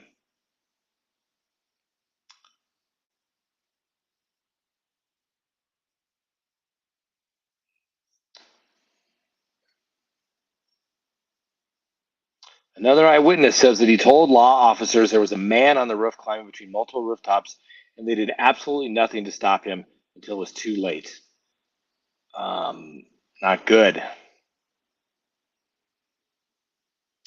Let's see here. A field director for a congressman, Benny G. Thompson, who was on the January 6th commission, recently proposed legislation to remove Secret Service, wishing, and he also said that he wished Donald Trump's attempted assassin, had better aim on social media. That's what we've come from to, ladies and gentlemen.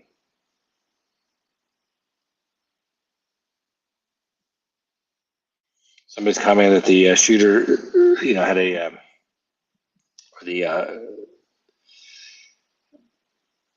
Secret Service guys have a $12,000 rifle, and they couldn't take the guy out beforehand. Like I said, many people apparently spotted the person beforehand. Let's see here if we can't find the.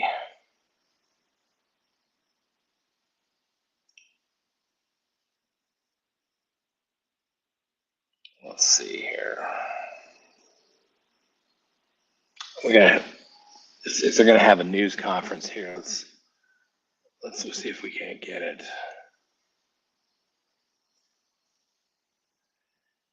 See, the bomb squad has been dispatched to investigate an abandoned van near the shooting site. Let's see if something has happened there as well. Apparently, shooter location, they're identifying that, the stage. how Trump was evacuated, and where the sniper teams are located. This looks like it almost looks like an old airport or something, the way that kind of the roads go, but I guess it's not. But yeah, it's just very, very interesting indeed. Let's get back to your comments here. We got lots of comments here. Pure chaos in Pittsburgh right now. Independent thinker, I went to a rally in Virginia and they had one SWAT tank before you got in. Let's see here. Not sure why it's not coming up. Let's see.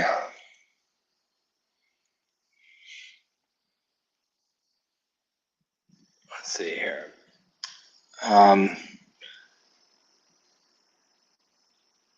The sarcasm of some people. It's interesting. What puts this in a 20-year-old kid to do this? I don't know. It's interesting, to say the least.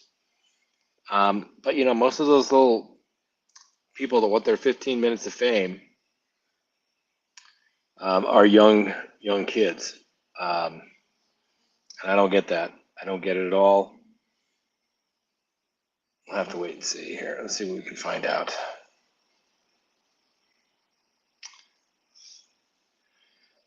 Any moment, they're expecting a press conference, so we'll try to bring that to you. Let's see if I can do it. If not, I will give you a play-by-play as it comes about. Ooh, let me see this. Let me see this.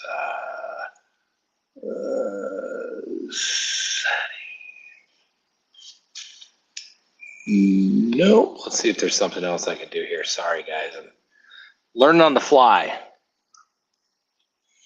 Squeaky wheel, big question. Why was this guy allowed to get so close? Seriously. Hi, it's not real. Says it's what they're teaching in college. Hate and hate. I can't necessarily disagree with that. I remember when I went to college, I had a liberal arts degree. They taught you. They begged you. They're like, you know, remember a lot of these professors that I had when I was in college were, you know, the hippies from the 60s, and they were all like, question authority, man. Don't trust anything your government tells you. You know, question everything.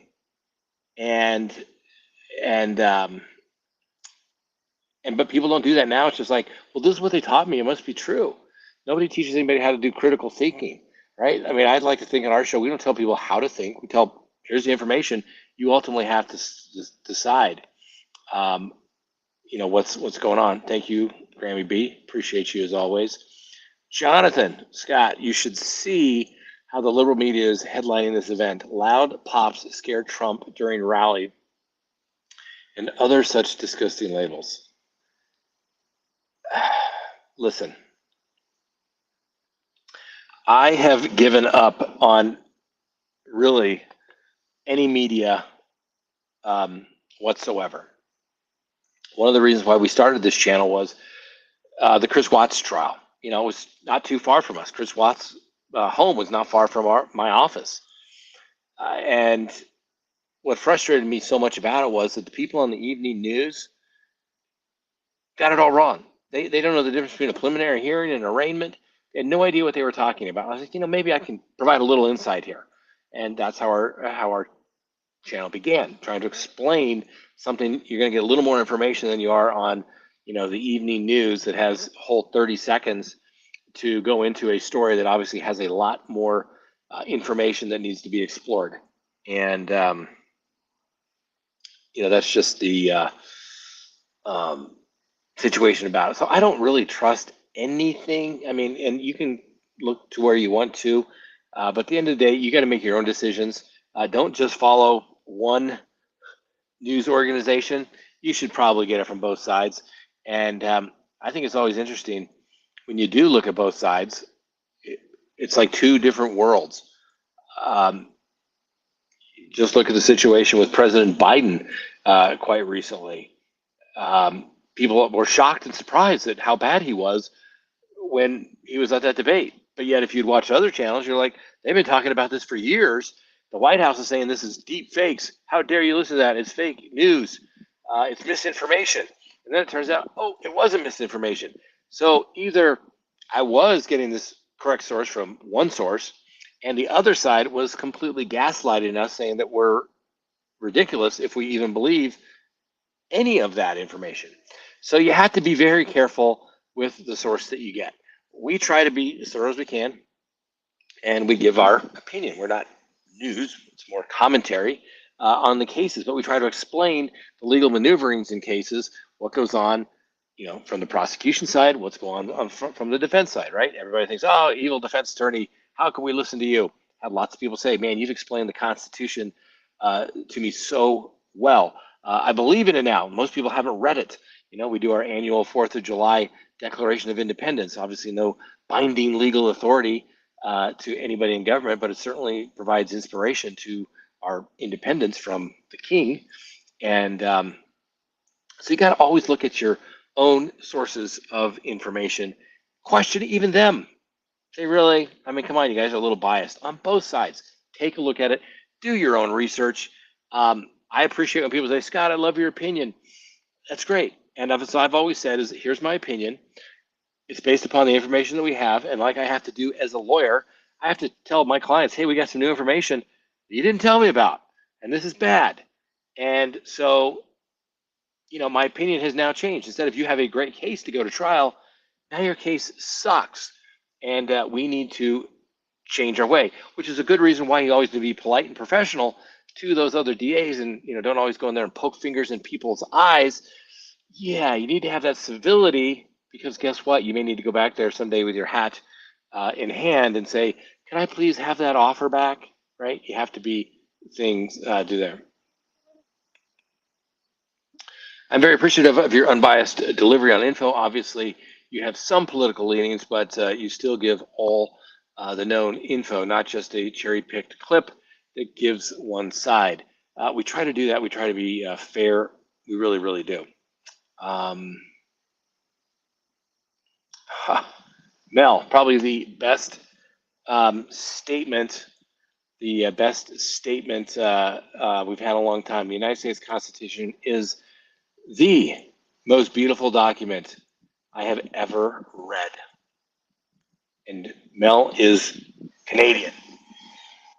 I cannot disagree with you, Mel. That is probably my favorite comment of all time. The Constitution is a great document. I love it.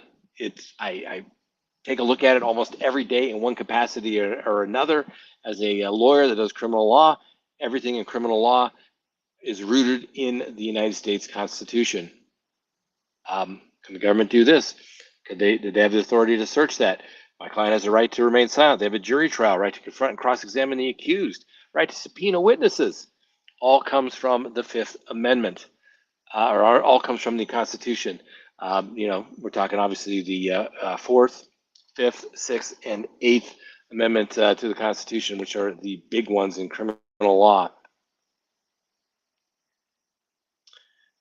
Please show the guy who had the gun and repeated it. Let me see if I can find that. We're having some technical difficulties as far as being able to pull up the different source, but it's out there pretty readily available.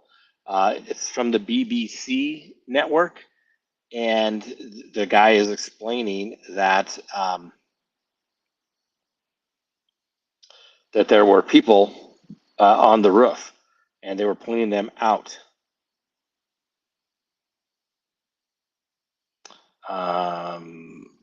We'll have to wait and see here if I can get that. Ooh, Representative Ronnie Jackson says that his nephew was shot during the assassination attempt. That's not good. We don't want everybody to get shot. We know one person was shot. We know the president was shot in the ear. Former president was shot in the ear. Another bystander was killed, apparently also hit in the head. And then another person that was in critical condition as well. I'm sorry I can't pull that up. I'm trying here. Um,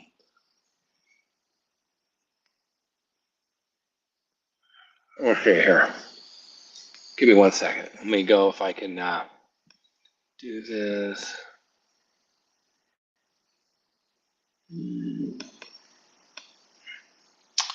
No, no, no. Like I said, I was having kind of a busy day. I was trying to do trial prep for a trial that starts on Monday, and really been going since the early morning hours and all day. Obviously, this broke as well. Let's see. Okay, that's not what I'm looking for. Let's see if I can get back to me. There's me. I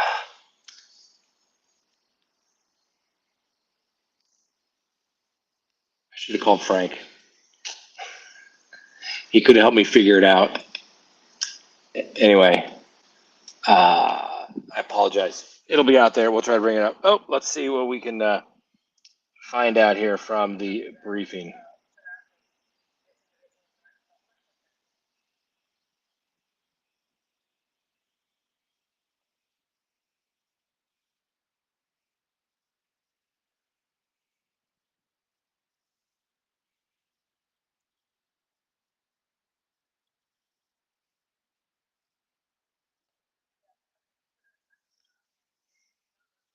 All right.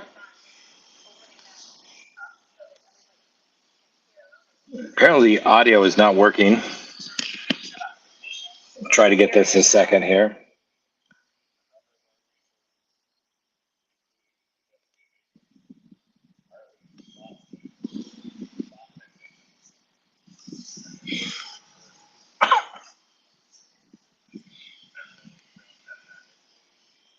Can't really hear that, can you?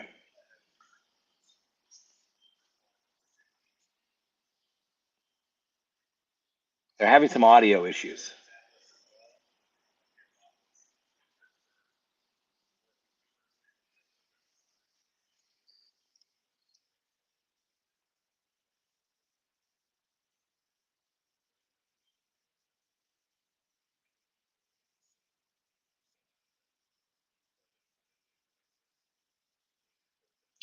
They're asking anyone with information to report to the FBI.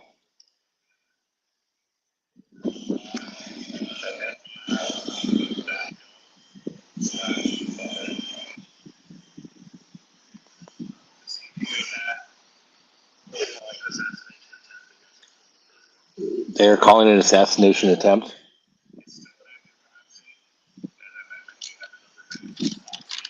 The location is still a crime scene.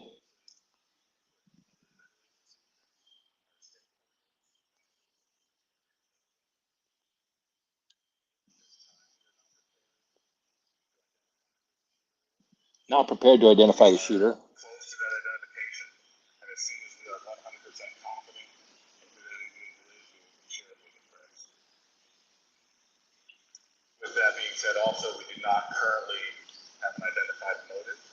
No motive? I can bet that they didn't like the former president.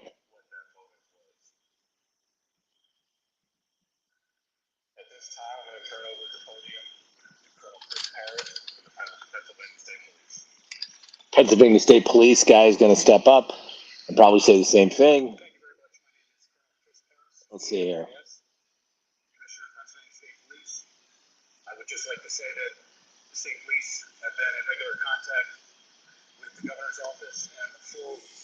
Okay. They're devoting all the assets that are needed, and they're going to get whatever they need. But the FBI is still treating it as an active crime scene, and they're not prepared to identify who the shooter is as of yet.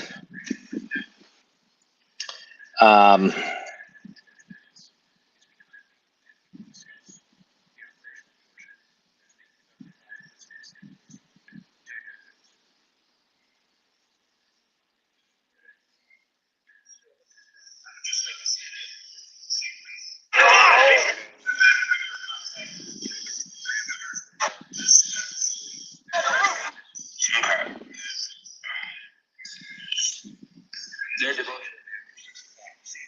Okay. I got more people talking simply about the kind of stating the obvious. Ooh, they heard sounds or gunshots. Um, yeah, shooter wasn't carrying an ID. We knew that. And they are also stating that they're not prepared to identify the shooter as of this time until there's an absolute confirmation.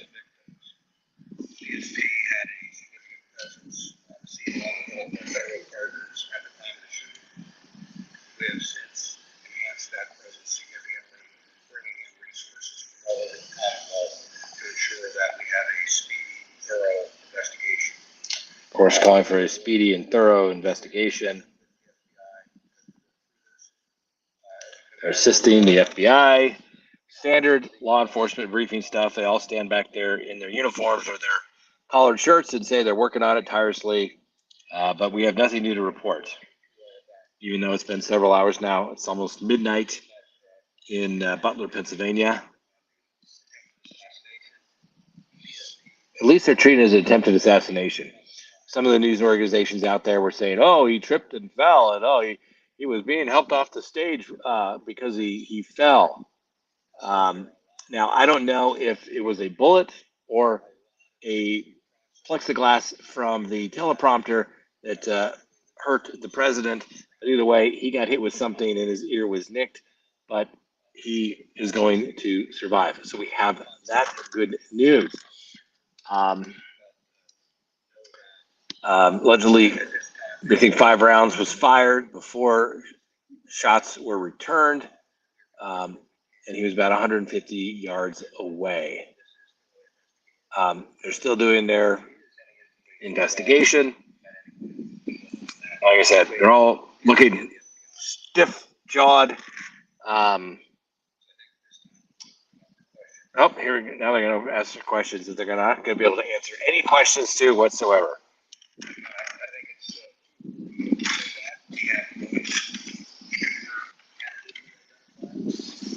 One shooter identified. They're not dismissing that there could be more people involved.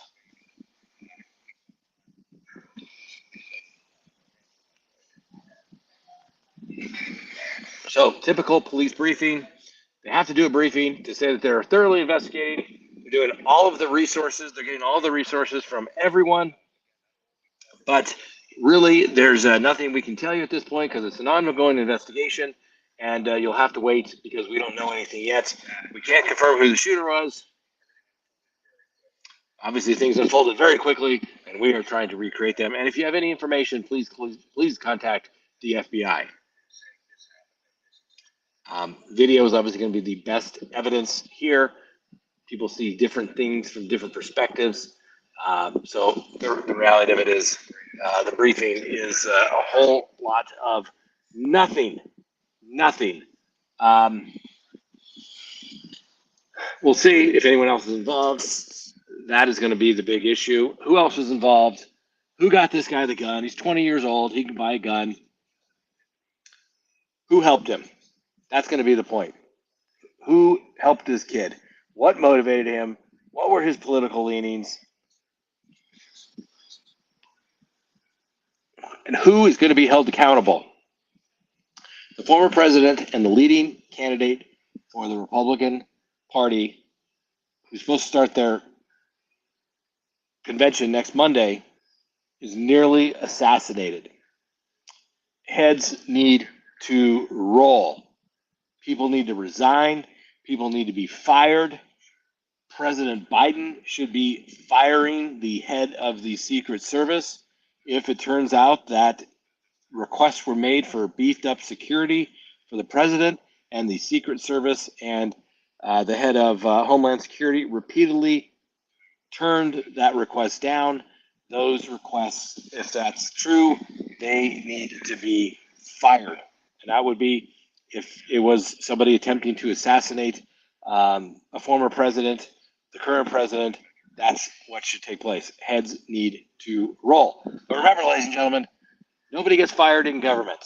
Nobody. Maybe they'll resign, spend a little more time with their family, but nobody ever gets fired. So there you go. Let's see what else we got. The problem is there's no term limits for Congress. We need term limits. I correct. You're the only one live with the correct call. Was an attempt. The commander chief, you are the only one live with the correct. It was an attempt. It was an attempted assassination of the president. All these other people saying, oh, he was lucky. This guy just happened to be, he's out shooting prairie dogs or something, right? Oh, it just happened. No, this was an attempted assassination. And the guy's dead. The shooter's dead, assuming he's only the one there. Yeah, where can you do that? Judy wants to know, what? A 20-year-old able to buy a gun? Yes. You can buy a gun in most states. You should be able to when you're 18. Heck, I think most states allow you to go hunting when you're 14 or even 12, I do believe. That is not that surprising. This is America. You have a right to have a gun. You can go serve your country at 18. By God, you should be able to have a gun. Now, you still have to be a responsible person with it. And if you commit crime, guess what? And you have a gun, you need to go to prison. It's that simple. It is that simple, ladies and gentlemen. Now, hooly dooly, let's see here. The Secret Service deliberately left President underprotected to increase his vulnerability to nutter shooters. And Democrats had their fingers crossed. Well, I hope that's not the case, but this is the problem. This is why we need to have complete transparency to know what's going on here, to see what happened and why it was so screwed up.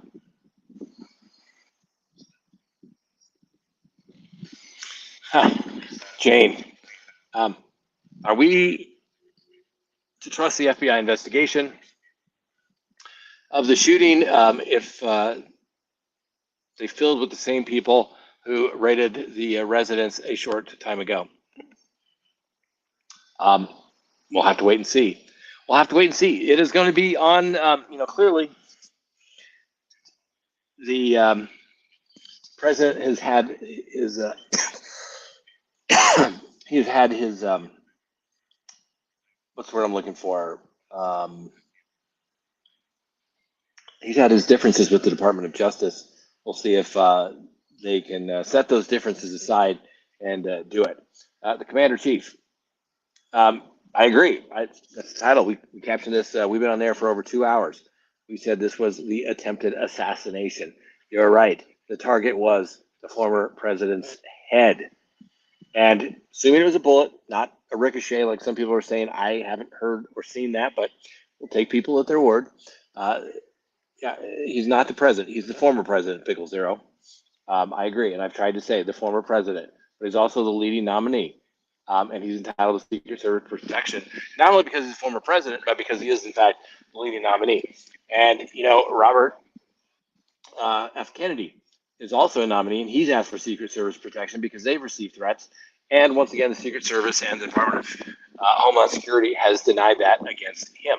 Because apparently we're becoming a third world country, banana republic, whereby people will try to assassinate their political opponents. Or people that they disagree with, which is just wrong. We can agree, let the ideas go out there into the marketplace of ideas and let the best ideas prevail. It's kind of a capitalistic concept. That's right. I am a capitalist pig. All right. I believe in free markets. I believe in, a constitutional republic that we have. Right? A constitutional republic. There's a difference, ladies and gentlemen. Founding fathers specifically rejected a democracy. We have a constitutional republic where you have representatives go and supposedly represent their constituents' best interest. But when they get to Washington, they always seem to represent the big corporations and everybody else. So we'll have to wait and see. Election interference? I don't know. We'll have to wait and see. Certainly the shooter, who has been unidentified by the FBI at this point, clearly was trying to interfere with the election bid of the former president to become the next president of the United States.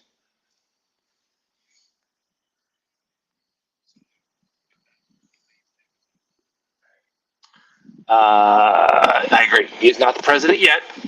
He is the former president. He is the nominee. I agree, Commander in Chief. They want to Somebody said they wanted him to stay in a bulletproof booth, but he refused. Doesn't matter. We shouldn't have to, man. I mean, seriously. I mean, this was not. I mean, my guess is, you know, I was in the Marines a long, long time ago. I was a enlisted guy. I was an officer. But the relative is, I would guarantee you, any young infantryman could have probably set up a better perimeter and said, "Hey, these are the areas where we could perceive a possible threat. We should probably protect those." And then we have the Secret Service here who blew it, blew it. Um, no, no.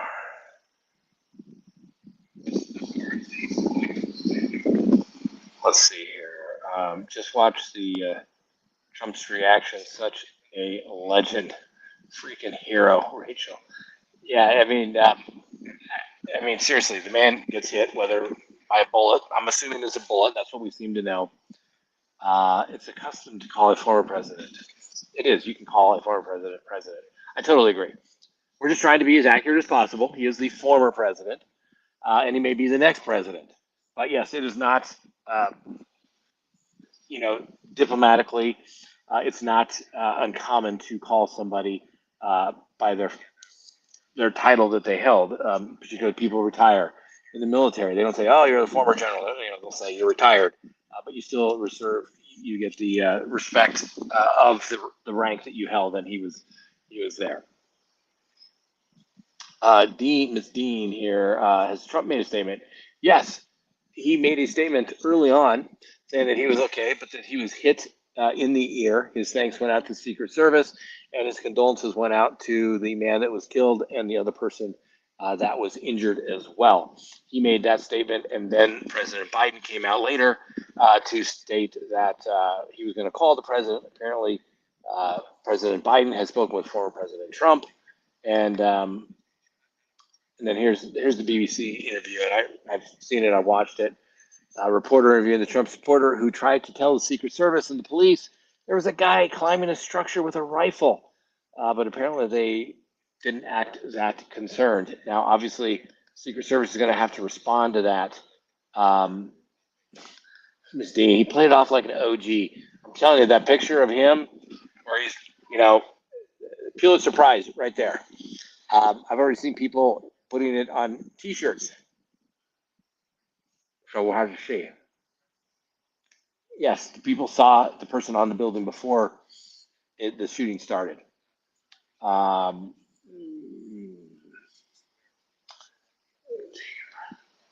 Apparently he did. Apparently they spoke. Scott, I don't think they would take it. I'm sure they did speak, regardless of their differences. Obviously, the president calls. President Biden calls former President Trump the greatest threat to democracy, and former President Trump calls Joe Biden the worst president in the history of America. So, but I'm sure they probably put their differences aside for a moment to make sure everybody was okay. Yeah, scary. It was inches. Like I said, I remember as a kid watching the Reagan attempted assassination. I think it was in fourth or sixth grade. I'd have to do the math, but that was back in '81. And I remember watching it over and over again. Coming out of the hotel, some sort of event. James Brady, his press secretary, got shot in the head. Reagan got shot, and they had to do surgery. They rushed him away, and John Hinckley was charged with that, convicted, but found not guilty by reason of insanity.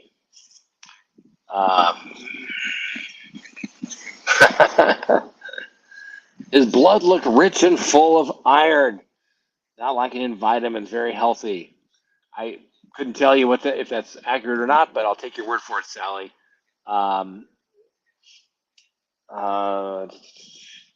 His children would be, nor are his children safe either. Now, let me tell you a little story. I love a good cigar. All right, I do, and I know a guy. He's a great guy. You see him on TV all the time. Have you ever seen that movie, 13 Hours, the Benghazi experience? The guy that's in there, his name is Oz. His name is Mark Geist. He lives here in Colorado. I've done many, many things with him.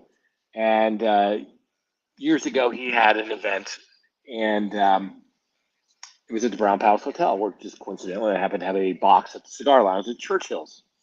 Anyway, he invited me to this event and didn't know who was going to show up. It was a nonprofit that he was starting for Silent Warriors to benefit people like himself. He was injured, and they had to put him back on active duty so that he could get the medical treatment because he was all shot up in Benghazi. If you've ever seen that movie, 13 Hours, he's truly a hero, as everyone was in that particular situation, and they were basically left to die. And they survived. They came out of it. They killed hundreds of people attacking the embassy. Anyway, that night, his friend, Donald Trump Jr., showed up and had a cigar. And Donald Trump Jr., like his father, does not smoke or does not drink. He smokes cigars. And we sat around and had cigars with Donald Trump Jr., who is a huge gun enthusiast. And he tells very interesting stories. But he is a huge gun advocate, started shooting competitively in college. But I bring that up. But when he was there, it was funny because it was during the campaign. This is years and years ago, before the second election, 2020. Like, why are, kind of asked him, like, shouldn't you be like a campaign event or something somewhere? And he said, you know what? Mark has been a good friend of ours. He's a good friend of mine. And this event is important to him. And yeah, I could have been off at some event having some chicken dinner somewhere. But I'm here for Mark Geist, and we're going to sit and have a cigar. And hopefully, his nonprofit got off to a good success, a good start, which it did. So I was very impressed by Donald Trump Jr. that particular evening. He was a very humble, gracious man, and he had Secret Service protection. Now, I'm not sure you needed to worry about anything because that particular location probably had lots of people carrying concealed, I'm sure. But they were there because, yes, even the family members are in danger. And it's just something we should do to protect, obviously, at that time, the president and his family, but the former president and their family. Not like they need a whole entourage, but they should have somebody looking out for them, making sure somebody isn't trying to harm them, because there are, in fact, crazy people out there that could want to do that. No information is the identity, no information as it relates to their legal status. I'm assuming, from what I can tell, U.S. citizen, but we'll try to confirm that when we know better. Yeah, it would have been in sixth grade. Yep, sounds about right. I just remember being sent home early that day because the president had been shot. Didn't know what that meant, and for those who joined us or maybe don't recall, I remember President Reagan when he got shot. It would have been, like I said, sixth grade probably, as somebody let me know. And I just remember watching it over and over again. The president coming out, Hinckley shooting, Secret Service diving. I think a Secret Service agent took a shot to the gut. James Brady got shot in the head, unfortunately. He survived, but obviously was never the same again. He started the Brady Foundation for Brady handgun violence. And there's certain days you just remember. I remember that date. I'll remember this date. I was at the office. Somebody started texting me, somebody's trying to shoot the former president. Okay. I'll remember 9/11. You just remember those days. I remember where I was when the space shuttle blew up. We were sitting in a class, and once again, we're there to watch the space shuttle. All of a sudden, it blew up. You just remember those type of things. Lucia, remember Mom crying with JSA? That was a few years before my time. But I remember my parents talking about that they knew exactly where they were. They knew exactly what was going on. And, it just devastated everybody, even people that didn't like Kennedy. And, the country was shocked. I mean, the assassination of a president or a contender for president, that's just wrong. That's just wrong from any side, from any party. So yeah.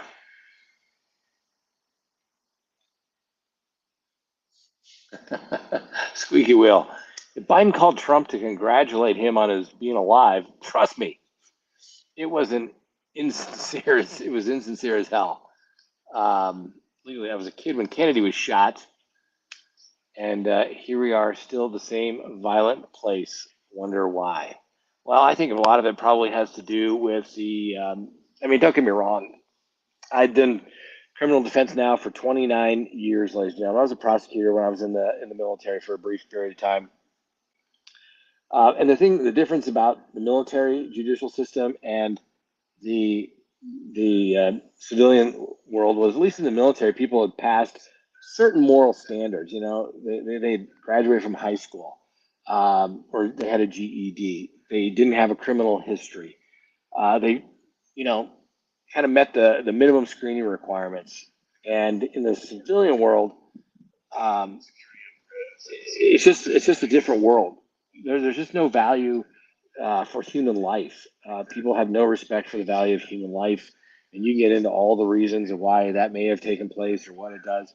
But the reality of it is I think society has just devalued it. There's a situation that anything goes, and that you can excuse or justify anything, and it's wrong. The communities used to shun people when they did bad things, the old scarlet letter, so to speak. But now you almost given a trophy, or you become Instagram famous if you do something horrible or say something disgusting.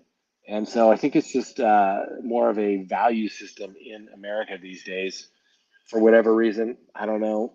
Is it the demise, the fall of an empire, possibly an empire in decline?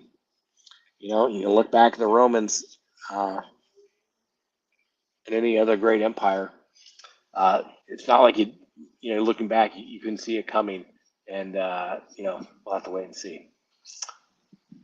Let's see here. I'm back. Let's see here, Julie. I'm back. Glad everybody's back. Had to brush your teeth after dinner. I appreciate that. That's funny. Yes. Um, let's see. Please don't put USA morality onto the rest of the world, please. Lee here. I'm not putting U.S. morality.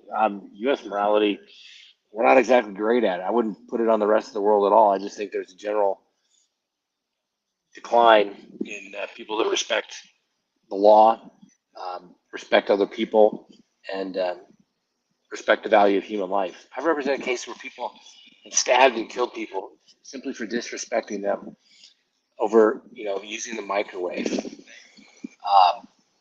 Some crazy stories, stuff you couldn't make it up. It's that crazy and ridiculous, and people just doesn't seem as there's as much respect for human life or for the fear of punishment. And that's coming from a criminal defense attorney, ladies and gentlemen. I've seen it for a long time, and I've seen it for a long time, and the reality of it is that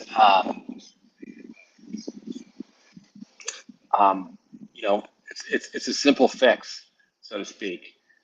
People need to be punished. People don't need to be enabled for their poor behavior. I've seen it a lot, right? Not far from where I live, our mayor decided it was a good idea to buy hotels and put homeless people in there. And the reality of it is my office actually has a case over there, and you hear the facts, and you're like, what is going on over there? I can tell what's going on over there. A lot of drugs, a lot of sex, and not a whole lot of work going on because they don't have to. Everything's taken care of for them. I really think if maybe these people had to work a little bit, they'd get a little more motivated to decide if doing drugs and breaking the law is really the way they want to spend the rest of their life, or they want to go to prison for it. So there you go.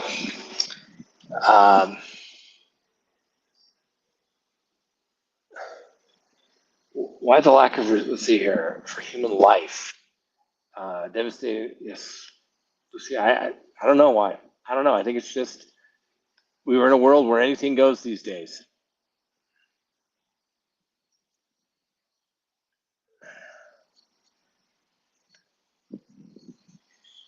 ignoring that this trend of violence is not higher in the USA is crazy. USA puts self over community. I can't necessarily disagree with that. I cannot. Um, no one cares for the mental health issues before the issues from the pandemic.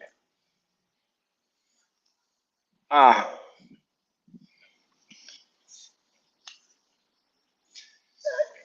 there was certainly less talk of mental health issues um, before the pandemic.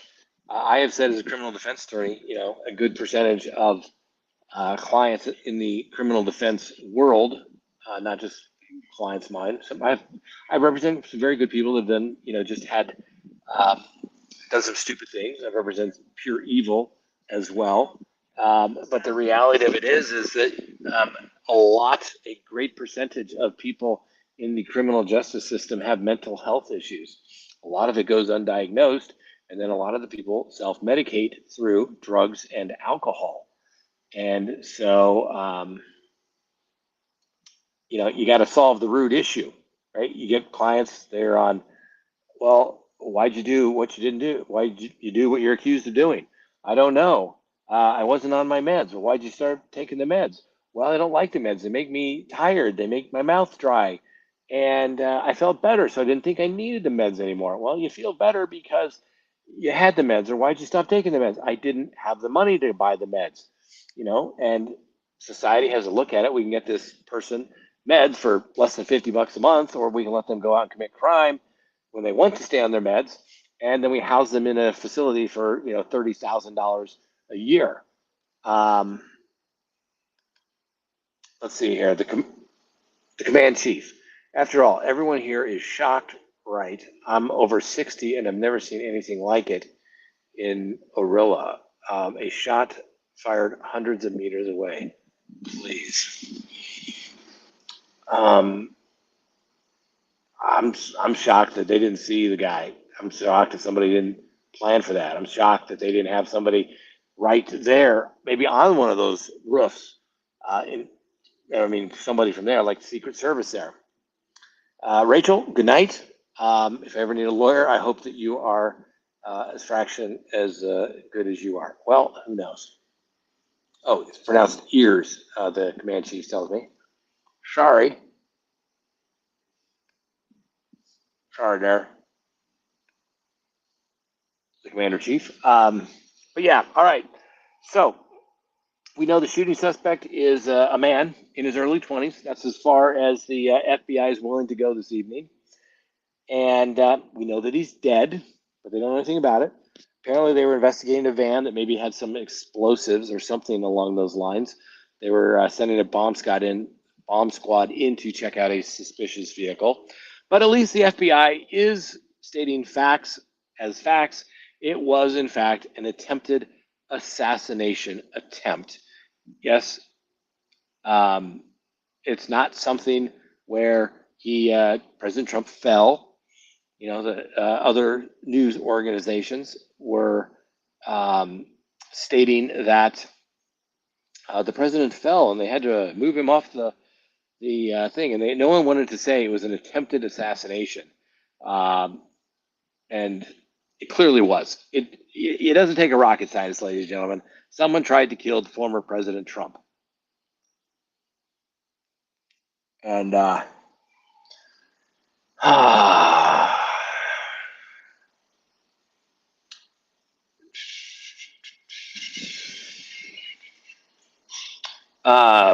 Ms. Dean, you want to become a member? You can do that, but you can watch the lives. They'll be posted live after we go down. They'll go back up. The shooter, yeah, 20. He's a boy. Yeah, but hey, he's an adult. And had he been alive and not shot by the Secret Service, he should be prosecuted for the attempted murder of a former president. And he should have been prosecuted for the murder of the innocent civilian that was there, apparently shot in the head, and as well as the other individual that was shot and critically injured. So, not good at all.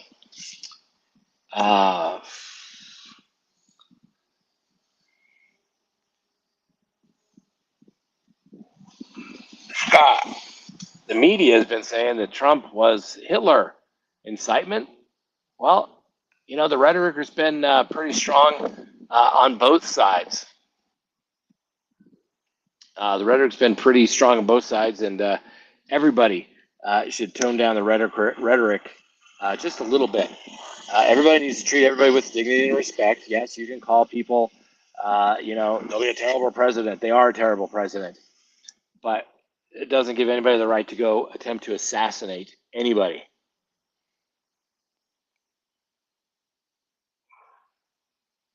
Jen Lowe says the victim was a veteran. That's tragic. The man could serve his country. I don't know if he was served in combat or anything like that, but to be shot at a political rally, it's disgusting. And I just hope that this is a thorough investigation by the FBI. I hope that it's open and transparent so that we can know exactly what went wrong, why this was allowed to have taken place, make sure it never happens again, and we should be allowed to know everything about this guy. Enough of this privacy stuff for criminals. We should be allowed to know what went on.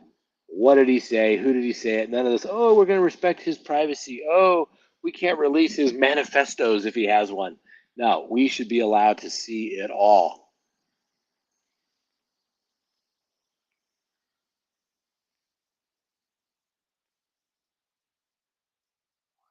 No, there were not two secret, Sally.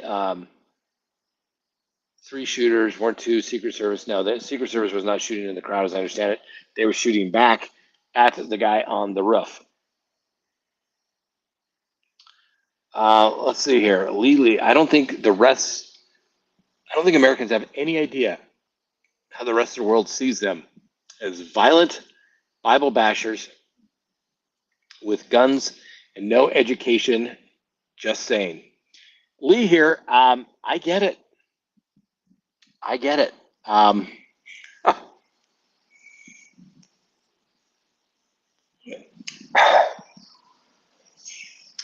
know that some people don't like Americans. I get it. We've done lots of things that have upset lots of people. I get it. Yes, some people are violent. Bible bashers with guns. I don't know. We do like our guns here. I'm not going to lie about that. And no education. Well, kind of goes back to society, right? America used to have one of the best educational systems in the world, and now I think we're 24th, if I recall that number correctly. We do like our guns here, Lee. Here we do, and hey, I know lots of people with guns. I myself have lots of guns. Never had an incident with a gun. Responsible gun owner with a gun. I represent lots of criminals that have guns, and 99% of them shouldn't have guns, but yet they get them because they ignore the law. And so I don't know what to tell you. It goes back to what we talked about earlier, kind of just the whole morality of America.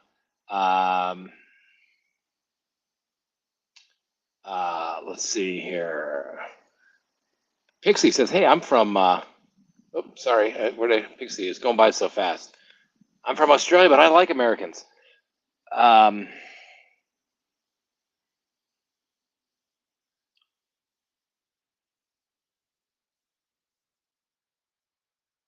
So yeah, let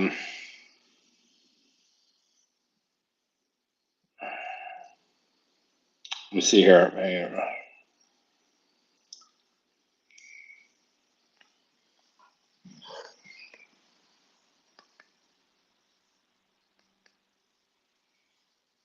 So I like America. I mean, I've traveled. I haven't been to Australia. That's one of the places I would like to go. I've been to Asia. I've been to Europe. Been to Central America. It's sorry.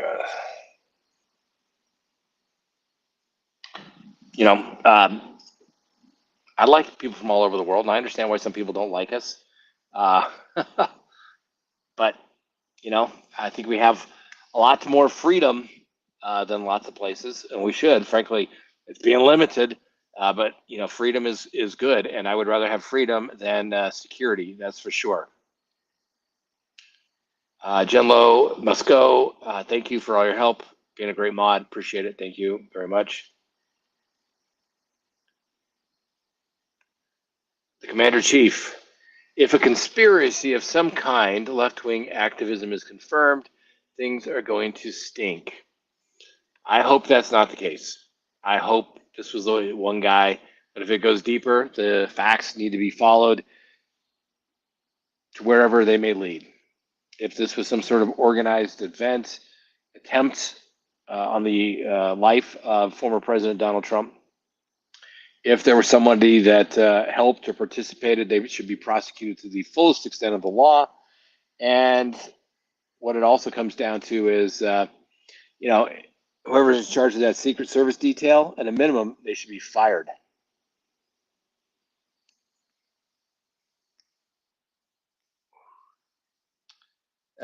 Vicky, my family is Cherokee. We were here before. They turned this place. Yeah, okay. I mean, Vicky, I get it. I don't know what else to say. America, we've done some good things. We've got some things, black, ugly skeletons in our closet as well. And, what can I say? Nobody's perfect. Obviously, it was a different time, but clearly we did not treat the Native American Indians as well as we should have, for whatever that's worth. Let's see.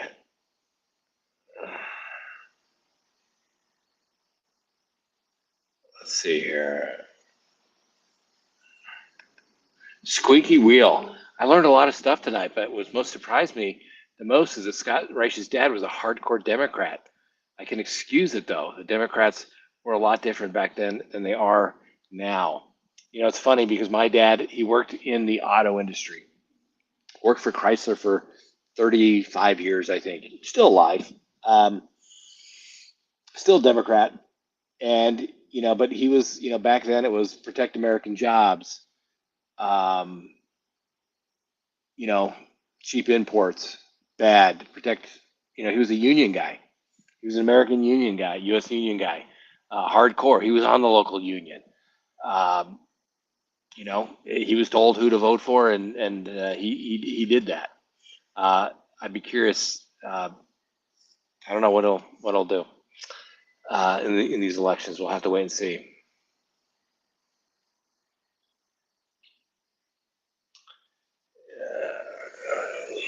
Let's see here. I don't think Gene. I don't think the person's going to be an undocumented immigrant. He looks. I don't know. You can never tell. You can never ever tell for sure. I had a case once. You always have to do immigration advisements because if you're convicted of certain crimes and you're not a citizen of the United States, you can be deported. I had a guy once going through everything and not sure why we didn't realize it, but I'm like, "You're a U.S. citizen, right?" And he looked at me and goes, "No, I'm from Canada." Changed everything. We had to make sure we had a plea that wasn't going to get him deported. It's you just never know, but I don't think so from what we can tell from early indications.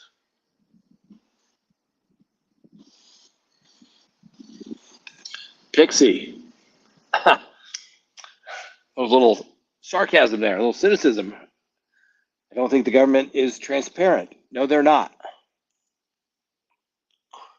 And I think it's become quite apparent, if it hasn't already over the years, that I don't know if, wait for it.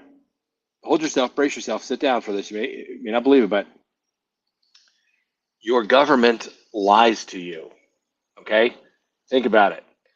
Vietnam War, the start of it, the Gulf of Tonkin, weapons of mass destruction, killing people with drones, Fast and Furious, president's completely in charge of his faculties, right? The government lies to you. Local government, everything's fine. Everything's fine. Don't be alarmed. Don't don't worry about it. They lie to you, ladies and gentlemen.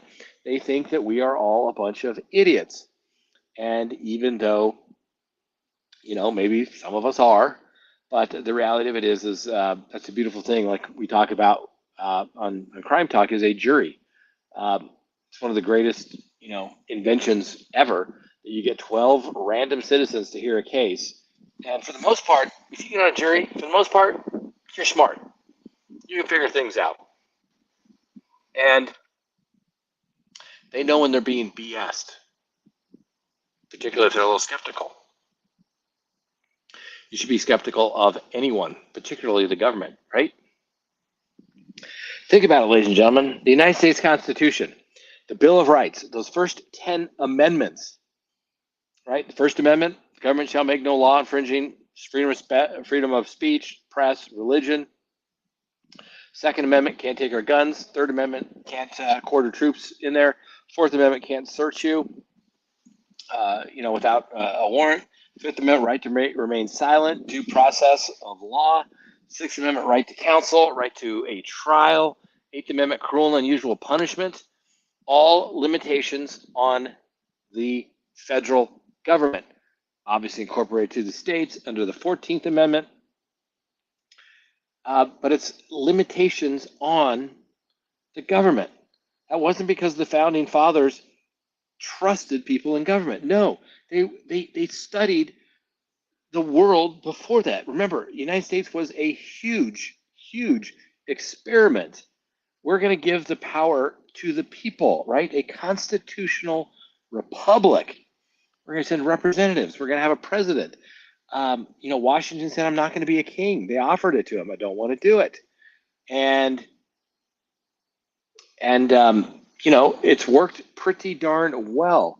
But it's not because they trusted people in power. No, the Constitution, the Bill of Rights, is limitations on the government because they knew that people in power would get in there and loot the treasury and enrich their friends, ladies and gentlemen. It's nothing new. This has all gone on. These people had studied history. They had looked around the world. And what does every dictator do when they don't like what the people are doing? Well, they shut down the press, criticizing them. They don't let them go to the church because they're criticizing the people in power, right? They prohibit what people can say. They censor them. And they want to take away their guns, right? Because if you have people that are going to, you don't want to be overthrown by somebody, you got to take away their weapons. They said they can't do that here, right? The Fourth Amendment, the king used to come in and say, hey, I heard you said some bad things about the king. We're going to look through your place. We're not sure what we're looking for, but we'll know it when we'll see it. And we're going to, probably arrest you. Maybe we'll throw you in jail. Not going to give you a trial. Not going to tell you what you're charged with. All those things that the founding fathers put in the Constitution are all the things that every dictator and every king had done before them. And they said, we are not going to allow this. And yet people today think, well, what have I got to hide? Let them search my stuff. No, even if you're absolutely innocent, no, don't do it. Right? Are there some good people in government? Yes. But are there some bad people? Yes. And it's usually the bad people that stick around and stay. And nobody in the government gets up and says, you know what? How can we give the people more freedom today? Everyone in the government gets up and says, we can try to turn that unreasonable search and seizure into reasonable so it fits under that. And oftentimes you get judges that go along with it too because, well, they're the government. Be skeptical of them, ladies and gentlemen. Yes, that's my opinion.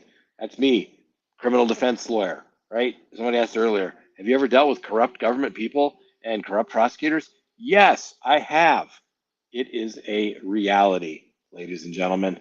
We like not to think about such things, but it is in fact the reality of the world. Think about it.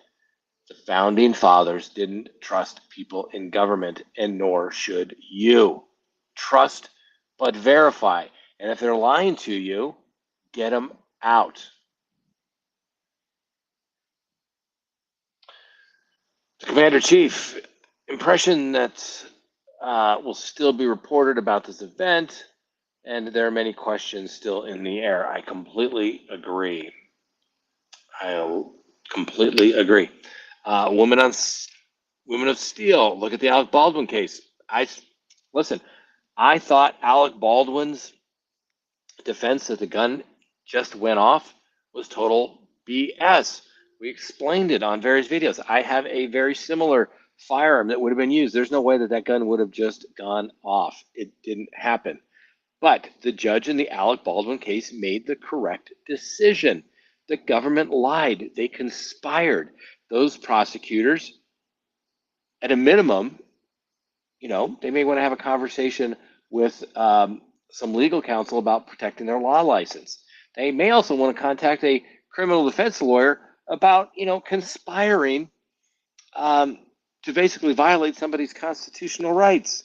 Mr. Baldwin may have a pretty good lawsuit against those individuals individually, as collectively as well, as it relates to them basically hiding and attempting to conceal evidence. And we brought it to you live. We were there. I came on right at the end when the judge dismissed the case, but I was watching it, and she was going to do something. I wasn't sure she was going to dismiss the case, but when the prosecutor got up there and lied and said, "Well, we didn't really think it was relevant," blah blah blah, but she put it under a completely different case number so the defense attorneys wouldn't get access or knowledge to it. And then she came up with some lame excuse that, "Oh, there was an error in the office. We made a mistake. Blah blah blah." No, you lied. You prosecuted a man, and if you turned it over, it may have had nothing to do with the case, but you lied about it, and the case was dismissed, and the judge did the right thing. I can only imagine how many people the prosecutor. Think about it, ladies and gentlemen, it happens. It's not the first time this happened. The case law about all the good faith, bad faith stuff where people hide evidence. Think about all the people that have been released from prison where they've been wrongfully convicted. You can't say it was defense attorneys been ineffective if they didn't know something was there. It's usually a piece of paper that shows up in a file that somebody died, left the office, didn't think that anyone else had a copy of it, and it comes out that they withheld evidence. Those people should be prosecuted, ladies and gentlemen. Thank God, though, it came out during the trial and not years afterwards, after somebody was maybe convicted and maybe went to prison. That's the beautiful thing about the adversarial system, ladies and gentlemen. Now we'll have to see whether law enforcement, if they protect their own. They lied to get Alec Baldwin. And like I said, I was no fan of Alec Baldwin. I thought his statements and theory that the gun just went off was complete and utter nonsense. But the man deserves a right to a fair trial, and he deserves a right to have his all the evidence presented to him under due process rights. The question everyone is asking is, if the sniper was on the rooftop and the counter sniper had a view, why did they wait for him to shoot? They're trained to see all rooftops. They should have been on that. I agree. I mean, those guys all have microphones. They have earpieces. People are listening in. Totally agree. This is a complete and utter failure by the Secret Service. Somebody needs to, lose their job. Whoever was in charge of that detail needs to lose their job. Whoever, the lady that's in charge of the Secret Service, the director of the Secret Service, should lose their job, particularly if it's found out that the security detail for former President Trump said, we need more resources because of the threats that we believe are real. They should lose their job. Resign. If not, President Biden should fire them first thing tomorrow morning. And I mean that. To say, hey, this is unacceptable. I may not like Donald Trump, President Biden can say, but he has every right to campaign and be safe. And somebody failed, and we want a free, fair election at the ballot box, and we're not going to allow our opponents to be assassinated or attempted to be assassinated. And like I said, heads should roll. We'll see if that actually happens. I will bet you, the biggest stake around, it probably won't. But if I were Biden's staff, I would tell him, fire people in charge. Fire them all. Relieve them of their duty.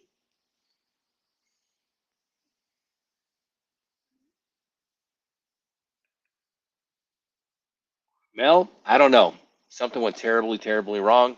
We need to find out the truth. Was it, like I said, an inside job? Somebody said, oh, don't worry about it. I got that. Or was it just incompetence? We'll have to wait and see. Sally, why can't you do speeches in protected space? He shouldn't have to. He shouldn't have to. He's the president of the United States. He should, or former president of the United States, campaigning to be the next president of the United States. Just like our president, right now, Biden, should be allowed to campaign and be safe as well.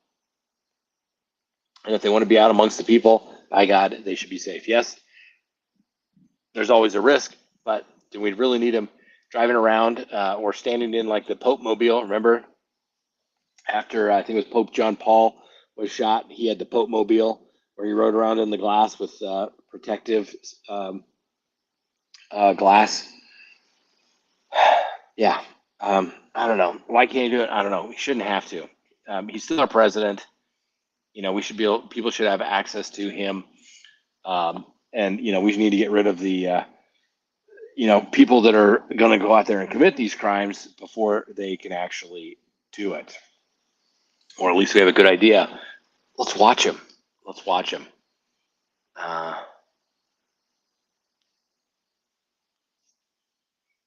Vicky, he didn't mind people having guns, but you notice all the guys that came out, ladies and gentlemen, all those Secret Service people, when they were getting around there, huddling up underneath over the former president, they were putting their guns back in there. And then the guys came out with their AR-15s as well. Only way you stop a bad guy with a gun is a good guy with a gun. Now I don't know why that guy, how he got the gun. I don't know what the circumstances are, but the reality of it is that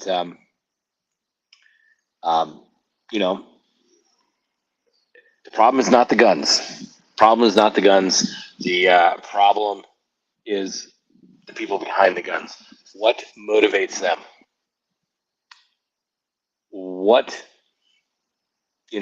And obviously we don't want people to have mental health issues, but you can't go away taking away people's guns. It's a fundamental constitutional right. If you don't like guns, don't have a gun, right? You shouldn't impose what you desire against everybody.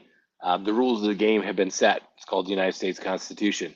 If people don't like it, if they want to change it, like I said, it's a fundamental constitutional right. There's a way to amend the Constitution. There's processes to do that, but yet nobody has been willing to make such an amendment because I don't think it would pass, and everybody realizes that. There are hundreds of millions of guns in the United States. I think 50% of Americans have not just one gun, but multiple guns. Okay? Because we're permitted to do that. If somebody like me considers himself perhaps a collector of firearms, and I've never harmed a single person with my firearms, why should my rights be taken away? One of the fundamental things, obviously, in our legal system is that the government's job is to protect my rights, right? Constitution, Bill of Rights. Government's job is to protect our individual rights. I get to exercise my rights. The government's job is to protect me so that others don't violate my rights. And if those people violate my rights, they assault me, they shoot me, they steal my property, then they need to be prosecuted. But you don't take away law-abiding citizens' rights just because you don't like something. One could say, well, there's too many accidents. Let's ban people from driving. Well, it's not going to happen. Not going to happen. That's ridiculous. And like I said, the rules of the game have been set. If you don't like the rules of the game, you got to change it. There's a way to amend the Constitution. If you think you can do it, go for it.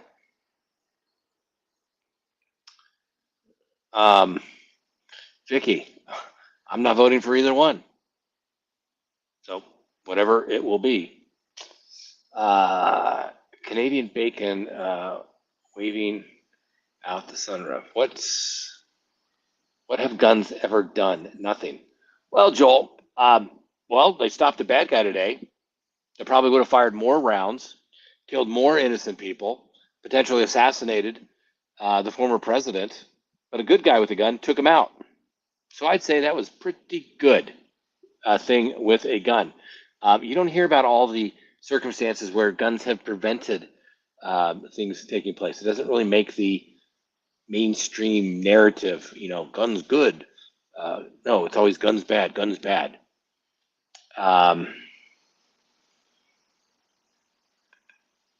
Yep, I agree. The commander chief, a lot of questions, and they need to be complete transparency so that we can know exactly what took place.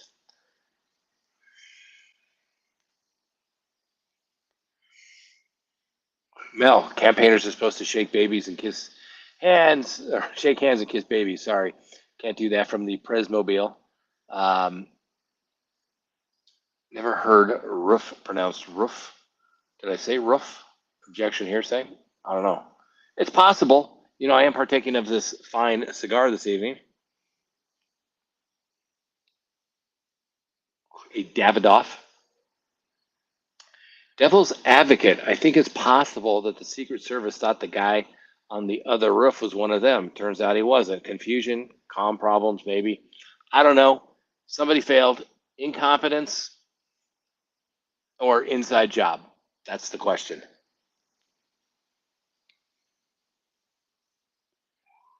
Going back to Alec Baldwin. Alec Baldwin didn't know the gun was loaded, but he cocked the gun and pointed it at Helena, and the gun went off while he was holding it. Going to prison wouldn't have solved anything.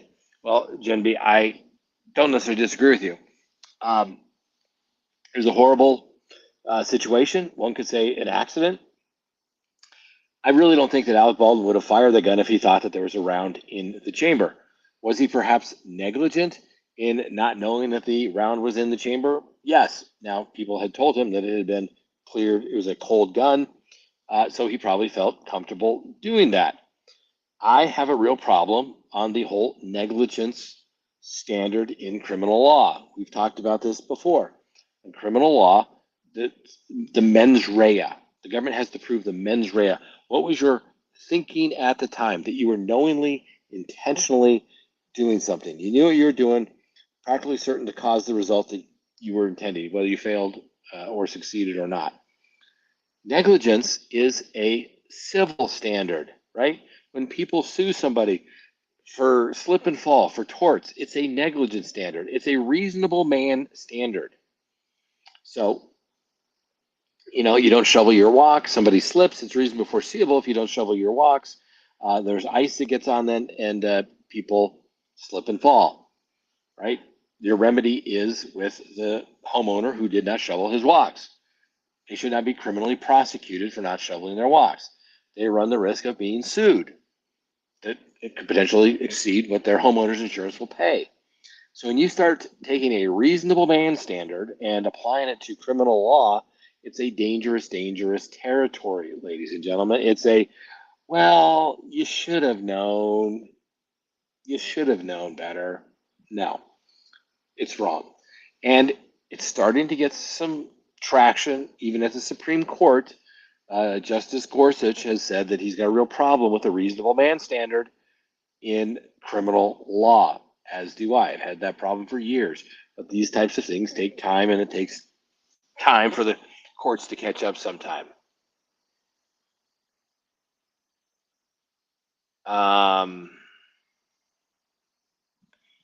Judy, you gotta be hardcore in these times. Yeah, it's a dangerous world out there, man. If people knew all the stuff that went on in the world, I swear to God, they wouldn't come out of their homes. It is a scary world. You only hear just a scraping of it on your evening news or in the newspaper. And I think that's why the true crime genre is so big, is that it's fascinating to people, and obviously the psychology of the people that do this. People have always done horrible things to other people throughout their lives, but you'd like to think, hey, we're a civilized society. How can people be so cruel to other people? And they are. They are.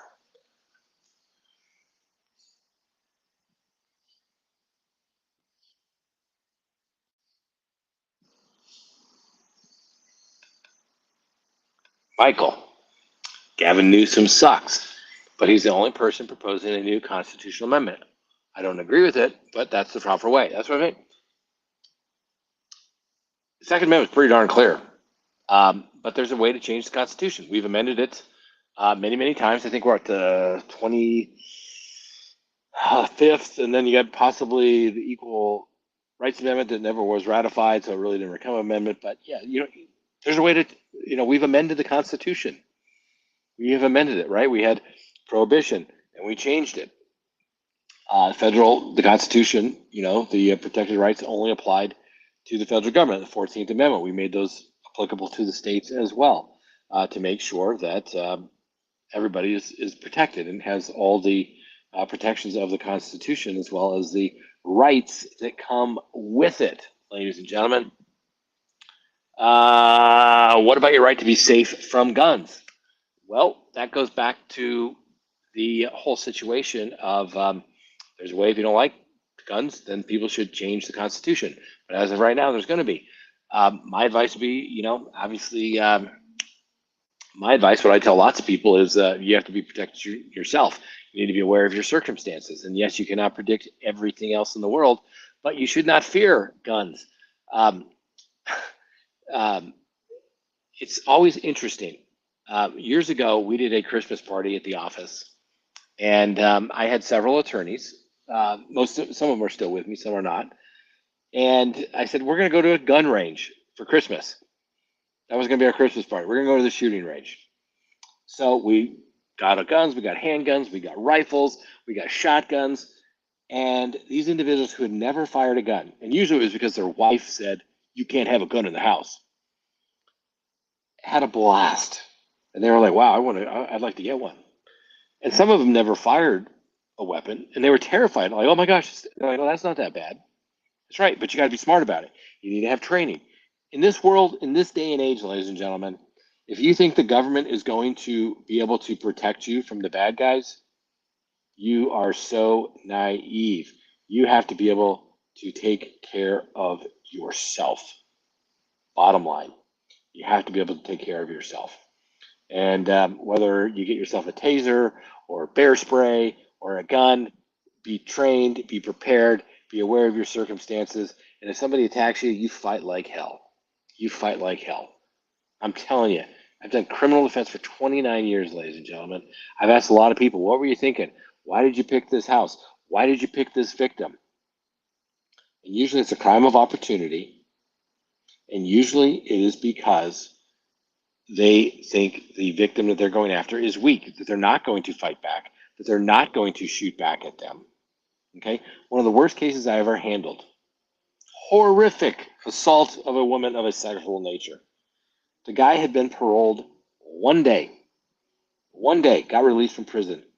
Cop's an attitude with his parole officer sends him home. He jumps on the bus heading back to home.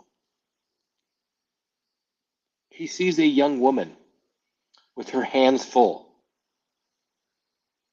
He pulls the little rope on the bus, stops, gets off, follows this young woman into her apartment building, follows her to her apartment. Instead of dropping everything and running and fighting like hell, and I'm not blaming her, he pushes his way in there. He sexually assaults her. Horrific. And she calls her friend and says, I've just been assaulted. Friend calls the police, and the 911 call, most horrific thing you've ever heard.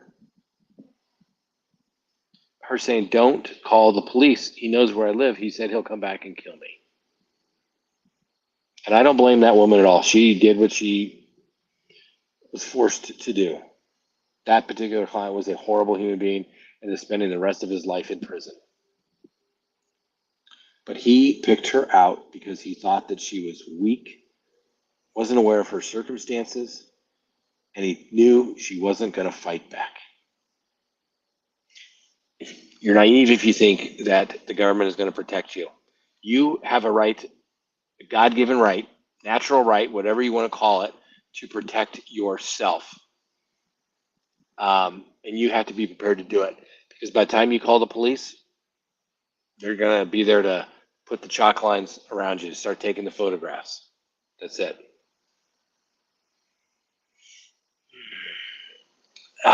Michael, Scotland, they want to decrease speeds. I don't know.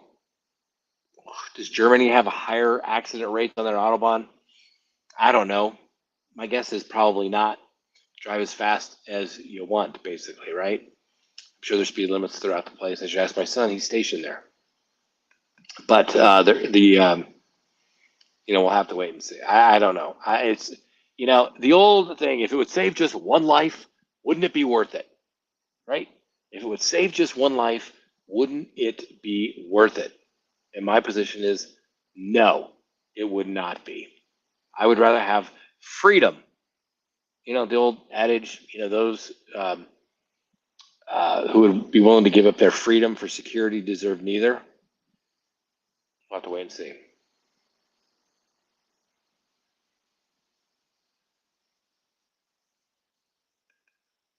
The Commander Chief. Don't recall interacting with the Commander Chief before on any of the shows, but I appreciate his comments, and he's way right here on the attempted assassination of former President Trump.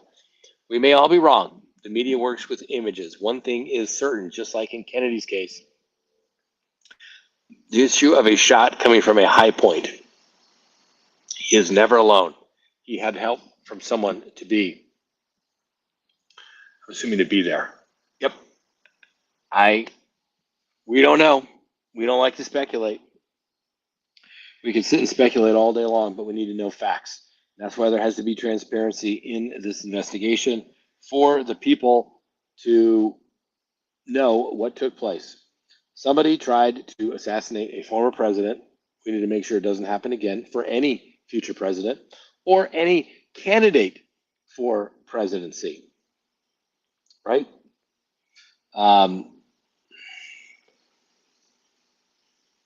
Jack Kennedy, assassinated in LA by Sirhan Sirhan, 68, I do believe. Running for president, the brother of JFK, John F. Kennedy. So it needs to be, transparency, so know what went on. Duckin, I'm not even going to pronounce the last name, I'll mess it up, is the only way to get a license to carry a firearm in Colorado to go apply at the sheriff's office. I don't like cops. I'd have a panic attack. Yes, there's still some places you can open carry in Colorado. I wouldn't advise doing it in the metro area. You would more than likely receive some added attention that you probably don't want. But yes, it's not that difficult to go get a concealed carry permit. You take a class. They usually have, you take a class. It's a one-day thing. Make sure you should do it. I would say if you've never had a firearm, you should get a little more extensive training than what's required for a concealed carry permit. You go there, feel comfortable with the weapon, and then you have to train with it even after that. You should. You're not required to, but you should. You pass the background check. Pretty straightforward. Most jurisdictions will do that. Denver is a little more difficult. Why? The powers that be in Denver hate the Constitution, and they will make it as difficult as possible to get a concealed carry permit.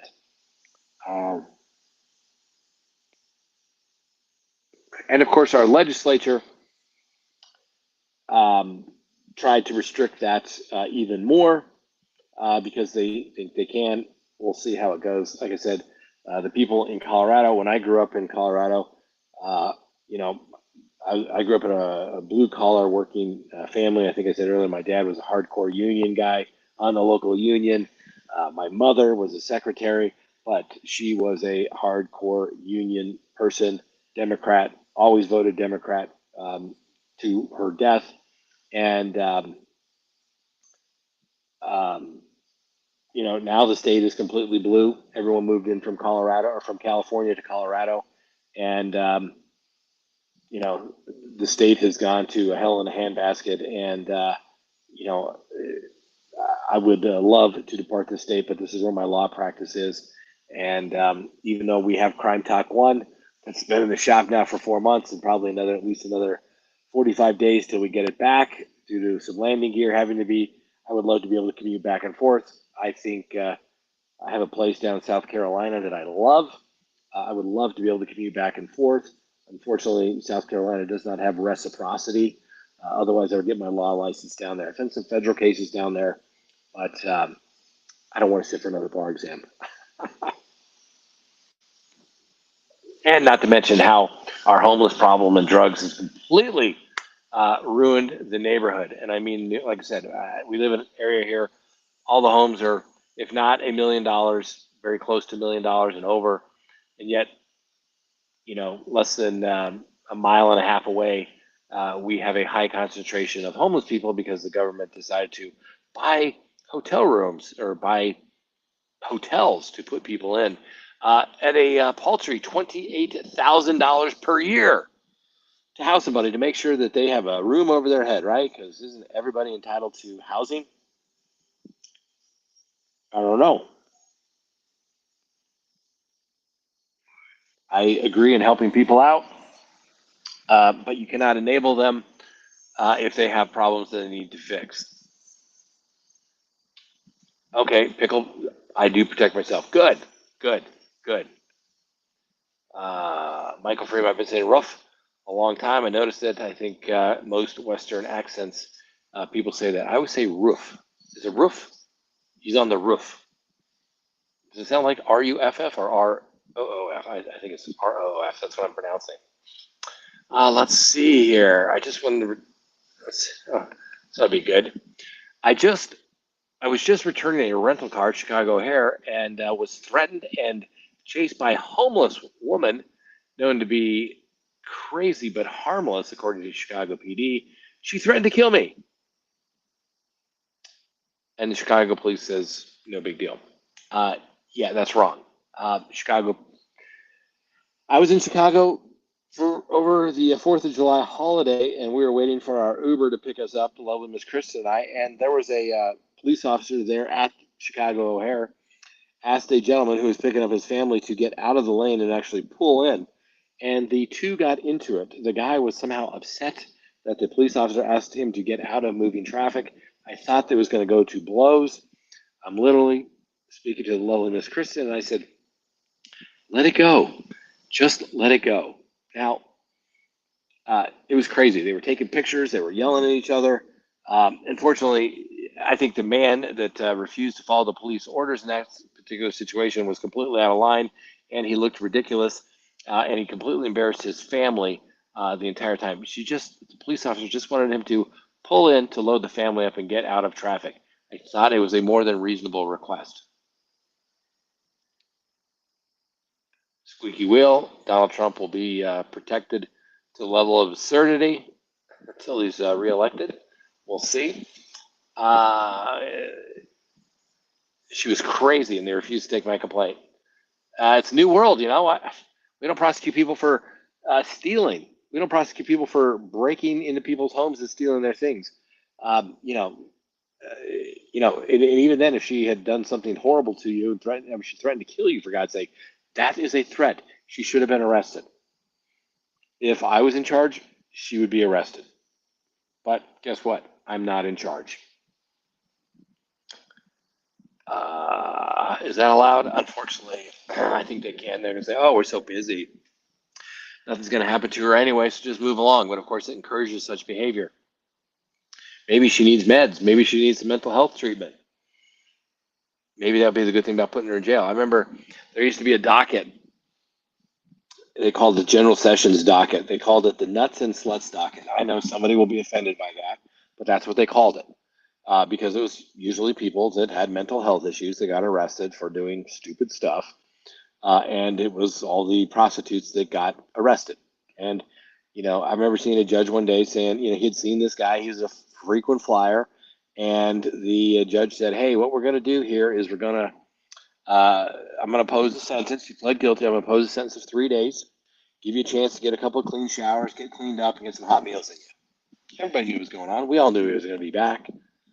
But, maybe at some point, maybe a couple of days of sobriety would have helped him.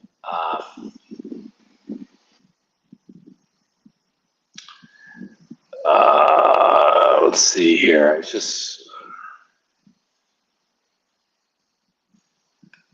pickle. It just sucks having to live like that. Freedom to feel free seems to be long gone. I can't disagree. It's scary. The lovely Miss Kristen and I, we go for a walk. Take the Miss Winnie the Bulldog for a walk. There's been several occasions that we felt uneasy. And the lovely Miss Kristen has even asked, do we have some sort of protection with us? Right? You got to be able to take care of yourself, ladies and gentlemen. Let's see here.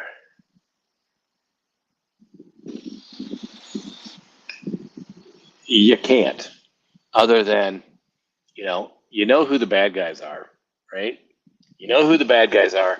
You got to watch the bad guys. Now,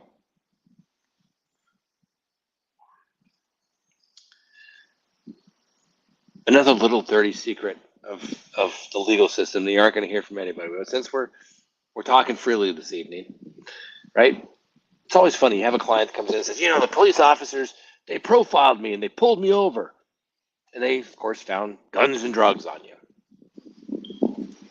And, I understand they probably did profile you, but unfortunately, they came up with some legitimate reason to make contact with you. And, of course, they found guns and drugs. What police officers will tell you is that profiling works. Now, it's wrong, particularly if the police are wrong. But it comes to, like, in this question, national security issues. You know who the bad guys are, but why are you not watching them?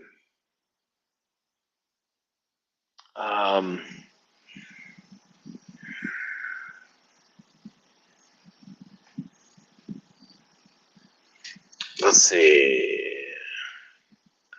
Mel, that's why I have homeowners insurance. Metalhead, Satan deflected the bullet. He is Antichrist. I'm assuming he's referring to former President Trump. Objection. Here's the I love diversity. Nothing wrong with diversity. America was always said we were a melting pot, but at some point, though, you still have to have assimilation to the society in which you want to live. When we were over in Europe in October, visited lots of countries. It was a lovely trip. I'd love to go back. I want to go back to Italy, especially. But if I wanted to live in Italy, the old saying, when in Rome, do as the Romans. You got to adapt to, let's see here, Commander-in-Chief. I'm sorry. I think it's unlikely that there was incompetence on the part of the Secret Service. There must have been planning, and a lone wolf would never have achieved that on a rooftop alone. The Commander-in-Chief, I can't disagree with you. Unless the facts come out otherwise, it's certainly a possibility. Either it was a complete and utter failure on the part of the Secret Service, or somebody allowed that guy to get to the rooftop.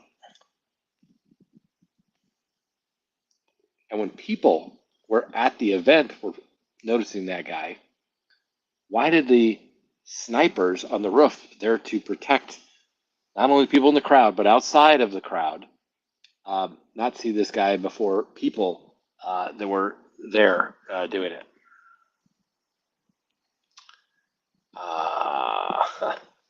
Mirabella, Pickle, agree. A lot of things are long gone. I feel like we're watching the Titanic. U.S. destroying ourselves from within.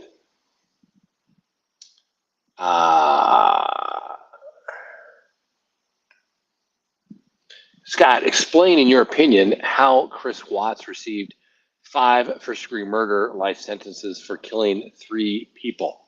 Well, I'd have to go back and look, but we covered this case quite extensively. For those who don't know, Chris Watts, one of the reasons why we started this program years ago was the Chris Watts case.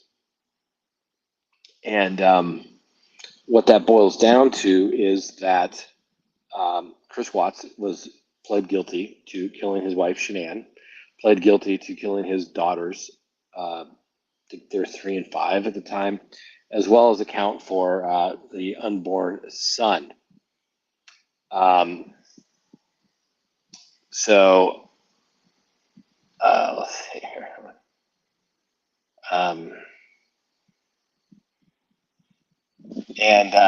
So he pled guilty to those 3 counts, which would have been 3 consecutive life sentences plus that. I don't think there was the unborn son wasn't a first-degree murder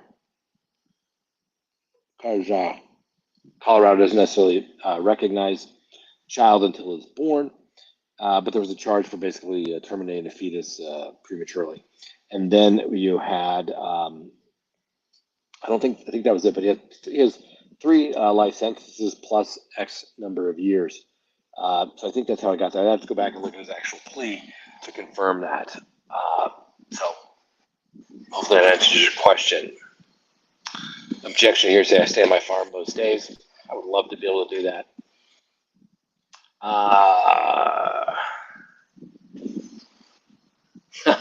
Going back, yes, get the stuff that in your heated driveway so you don't have to shovel the ice. I love spaghetti and having homemade thick butter pecan shakes. Would an actor know a blank from Alive? No. And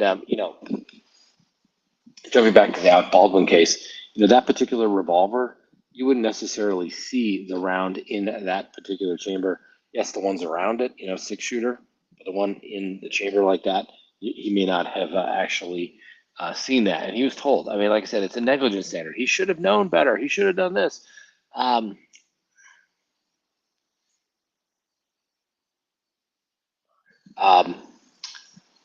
So, like I said, I think the judge made the correct trolling here.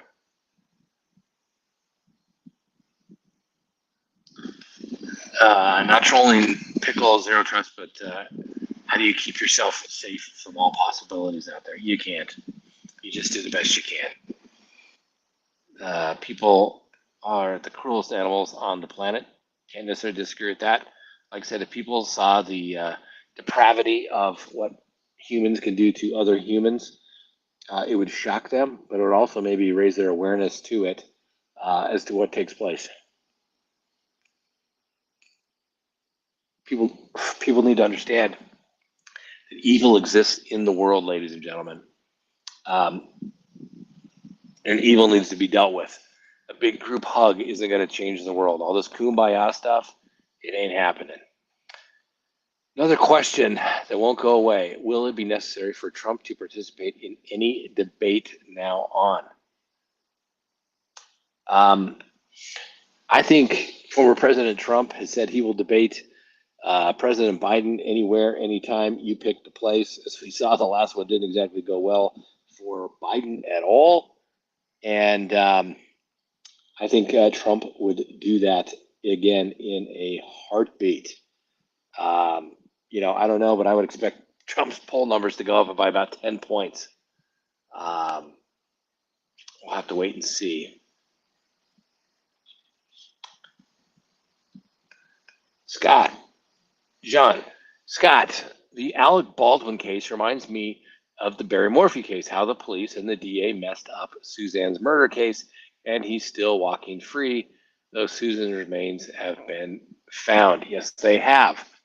Now, yes, the prosecutors in the Suzanne Morphy case screwed that case up bad, and it also looks like the prosecution, whether through incompetence or knowingly, didn't turn over various evidence in the case, exculpatory evidence. That case should never have been filed. The affidavit for arrest was 120 pages long, mostly full of speculation on the part of the police. And the reality of it is it should never have been filed until they had much better evidence. They now have the remains, and yes, no charges have been filed. I do not expect any charges to be filed. In fact, we should know here shortly, because it happened a couple of weeks ago in a courtroom in the Denver District Courthouse. I think it was on the third floor of the Denver courthouse, was the disciplinary hearing for the lead prosecutor in that case, Linda Stanley. We'll see whether she is going to potentially lose her law license because of her conduct. We'll see. But the other common thread throughout that is when you get these small town jurisdictions that have neither the experience, I wouldn't say skill, but the experience in handling large type of cases, lots of evidence, lots of interviews, they're just not used to those types of cases and they get overwhelmed. They have a lack of resources, lack of qualified people, and then they wind up screwing the case up. Big city, in the small cities, small jurisdictions don't want to call on the attorney general, for help because, everyone's going to think we're a bunch of hayseeds out here if we can't prosecute this case. And so they try to do it on their own and they screw it up. And in the case of Alec Baldwin, yes, it's very much like Barry Morphew. It appears, obviously, in the Alec Baldwin case, the prosecutors lied. They lied. They knowingly hid evidence. And I think the judge made the absolute correct decision. It's a black eye on the legal system. It's a black eye for prosecutors. But it was good. And I hate to say it, the only time you ever see any change come about from circumstances like this is when something happens in a high profile case. Because if you're just a Joe Blow on the street and this is being done to you, yeah, you've got your defense attorney doing it. But usually, if that maybe wasn't an Alec Baldwin case, maybe there wasn't a smoking gun where basically the prosecutors admitted that they lied. The police officers lied. So it's like, well, I'm going to declare a mistrial, or I'm not going to allow you to use that evidence. I always find there's no bad faith. Yeah, you can find bad faith, Judge. But judges oftentimes make the decision. So my hat's off to the judge in the Alec Baldwin case. She totally nailed it. She did a great job. All right, ladies and gentlemen, we've been going at it for a while, over 3 hours, probably one of the longest lives we've ever done. And this cigar is just about done. Hopefully, by morning, we'll have more information as it relates to the attempted assassination of former President Donald Trump. Hopefully we have the suspect ID'd and we know more about him. I don't buy that the FBI says they don't know who it is, but they're not making an identification yet, other than saying that he is a 20 or 22-year-old male, and that's it. Somebody needs to be fired, ladies and gentlemen. Somebody needs to be fired on the Secret Service side. And if people were intentionally withholding evidence or security for the protection of Donald Trump, minimum fired, maybe prosecuted for sure. Yeah, we'll have to wait and see. Impossible to disagree with the event Trump. Possible to disagree. This event, Trump gained sympathy of anti-gun activists. Can't disagree. Like I said, I bet his poll numbers go up by 10 points. If you were a lawyer, you'd be a liar by default. Ooh, ouch, ouch. Is it mind's eye, min's eye? Not sure. But, this may come as a hard shock to you, but yes, lawyers are not supposed to lie. You can't lie to the court. You can argue reasonable inferences drawn from the evidence or the lack thereof.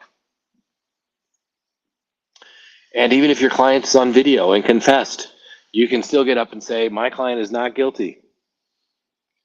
Because they are, unless and until the prosecution proves their case beyond a reasonable doubt. You can call me lots of things. You can call me an idiot. You can call me fat. You can do whatever you want. But don't call me a liar.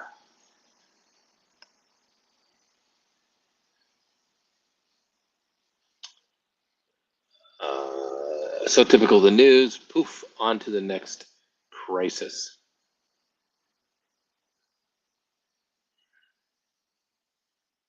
I don't know what the stats are here, but Sally says many female police officers get their male partners killed from killers taking the guns from female cops.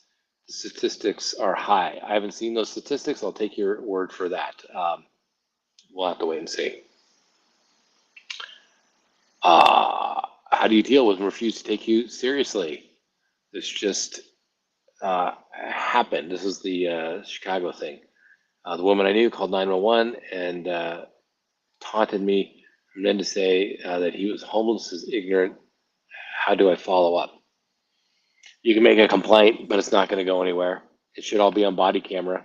Make a complaint. Make a complaint in their civil liabilities affair.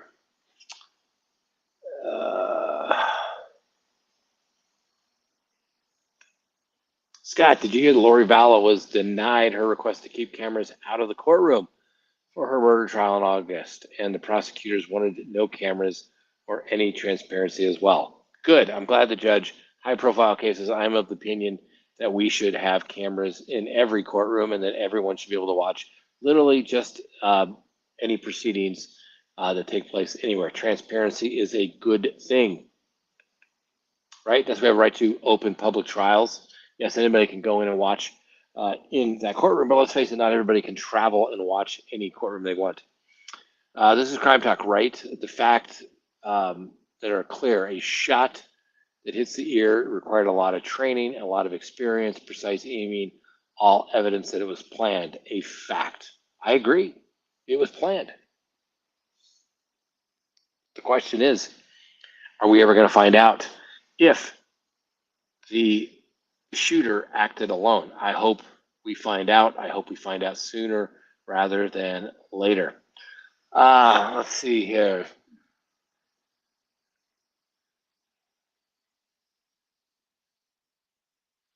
Real Justice talking about the Chris Watts again. No, in Colorado, the unborn son was NTO, not murder. Yeah, it was like termination of pregnancy, I think is what he pled guilty to on that one. We'll have to wait and see.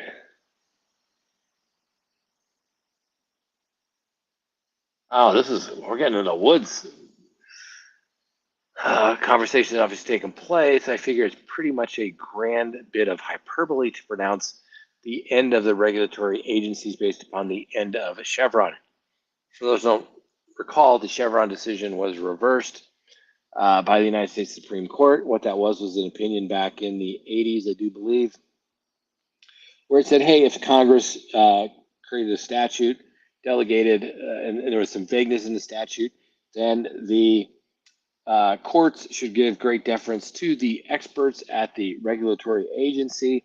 And so a lot of times these agencies were creating rules at great expense to the people they were regulating.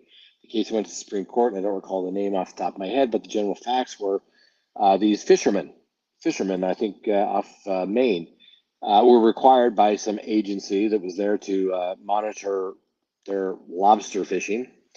And what it came down to is the agency said, hey, lobster fishermen, you need to pay to have these monitors on this ship. I think it was people.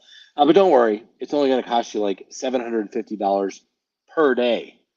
And the fisherman sued, said, this is crazy. And the statute that, was there, this is beyond the authority of the regulatory agency. And the Supreme Court agreed and said, hey, Congress, get back to doing your job. Your job is not to make vague statutes. Your job is to be very specific.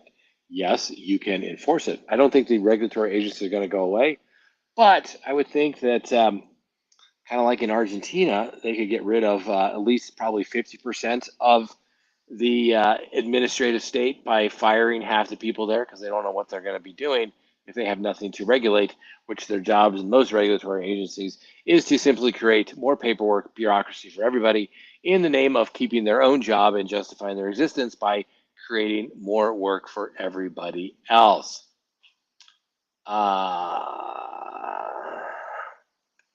Linda Stanley, referring to the Suzanne Morphy case, she jumped the gun. She wanted profiling evil with Mike King and kept breaking rules in other cases as well. Yeah, like not turning over discovery.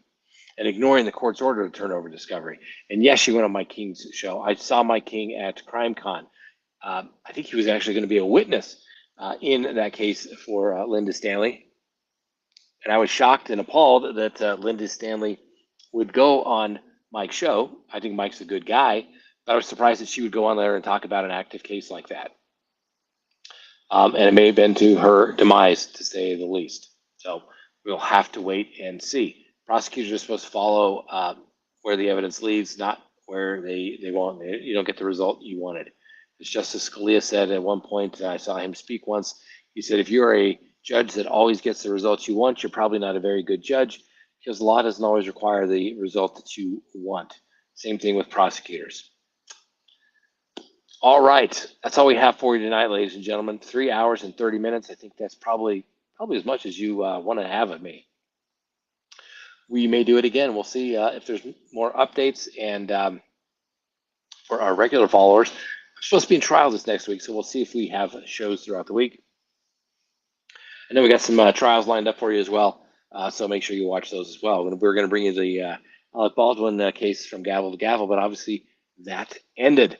So make sure you tune in. Remember, subscribe if you haven't, like if you do, leave me a comment below, and hit that little bell for notifications of when we go live or put up new content. And remember, you can listen to us anytime on any of your favorite podcasting apps. Have a wonderful night, ladies and gentlemen. And remember, the Constitution matters.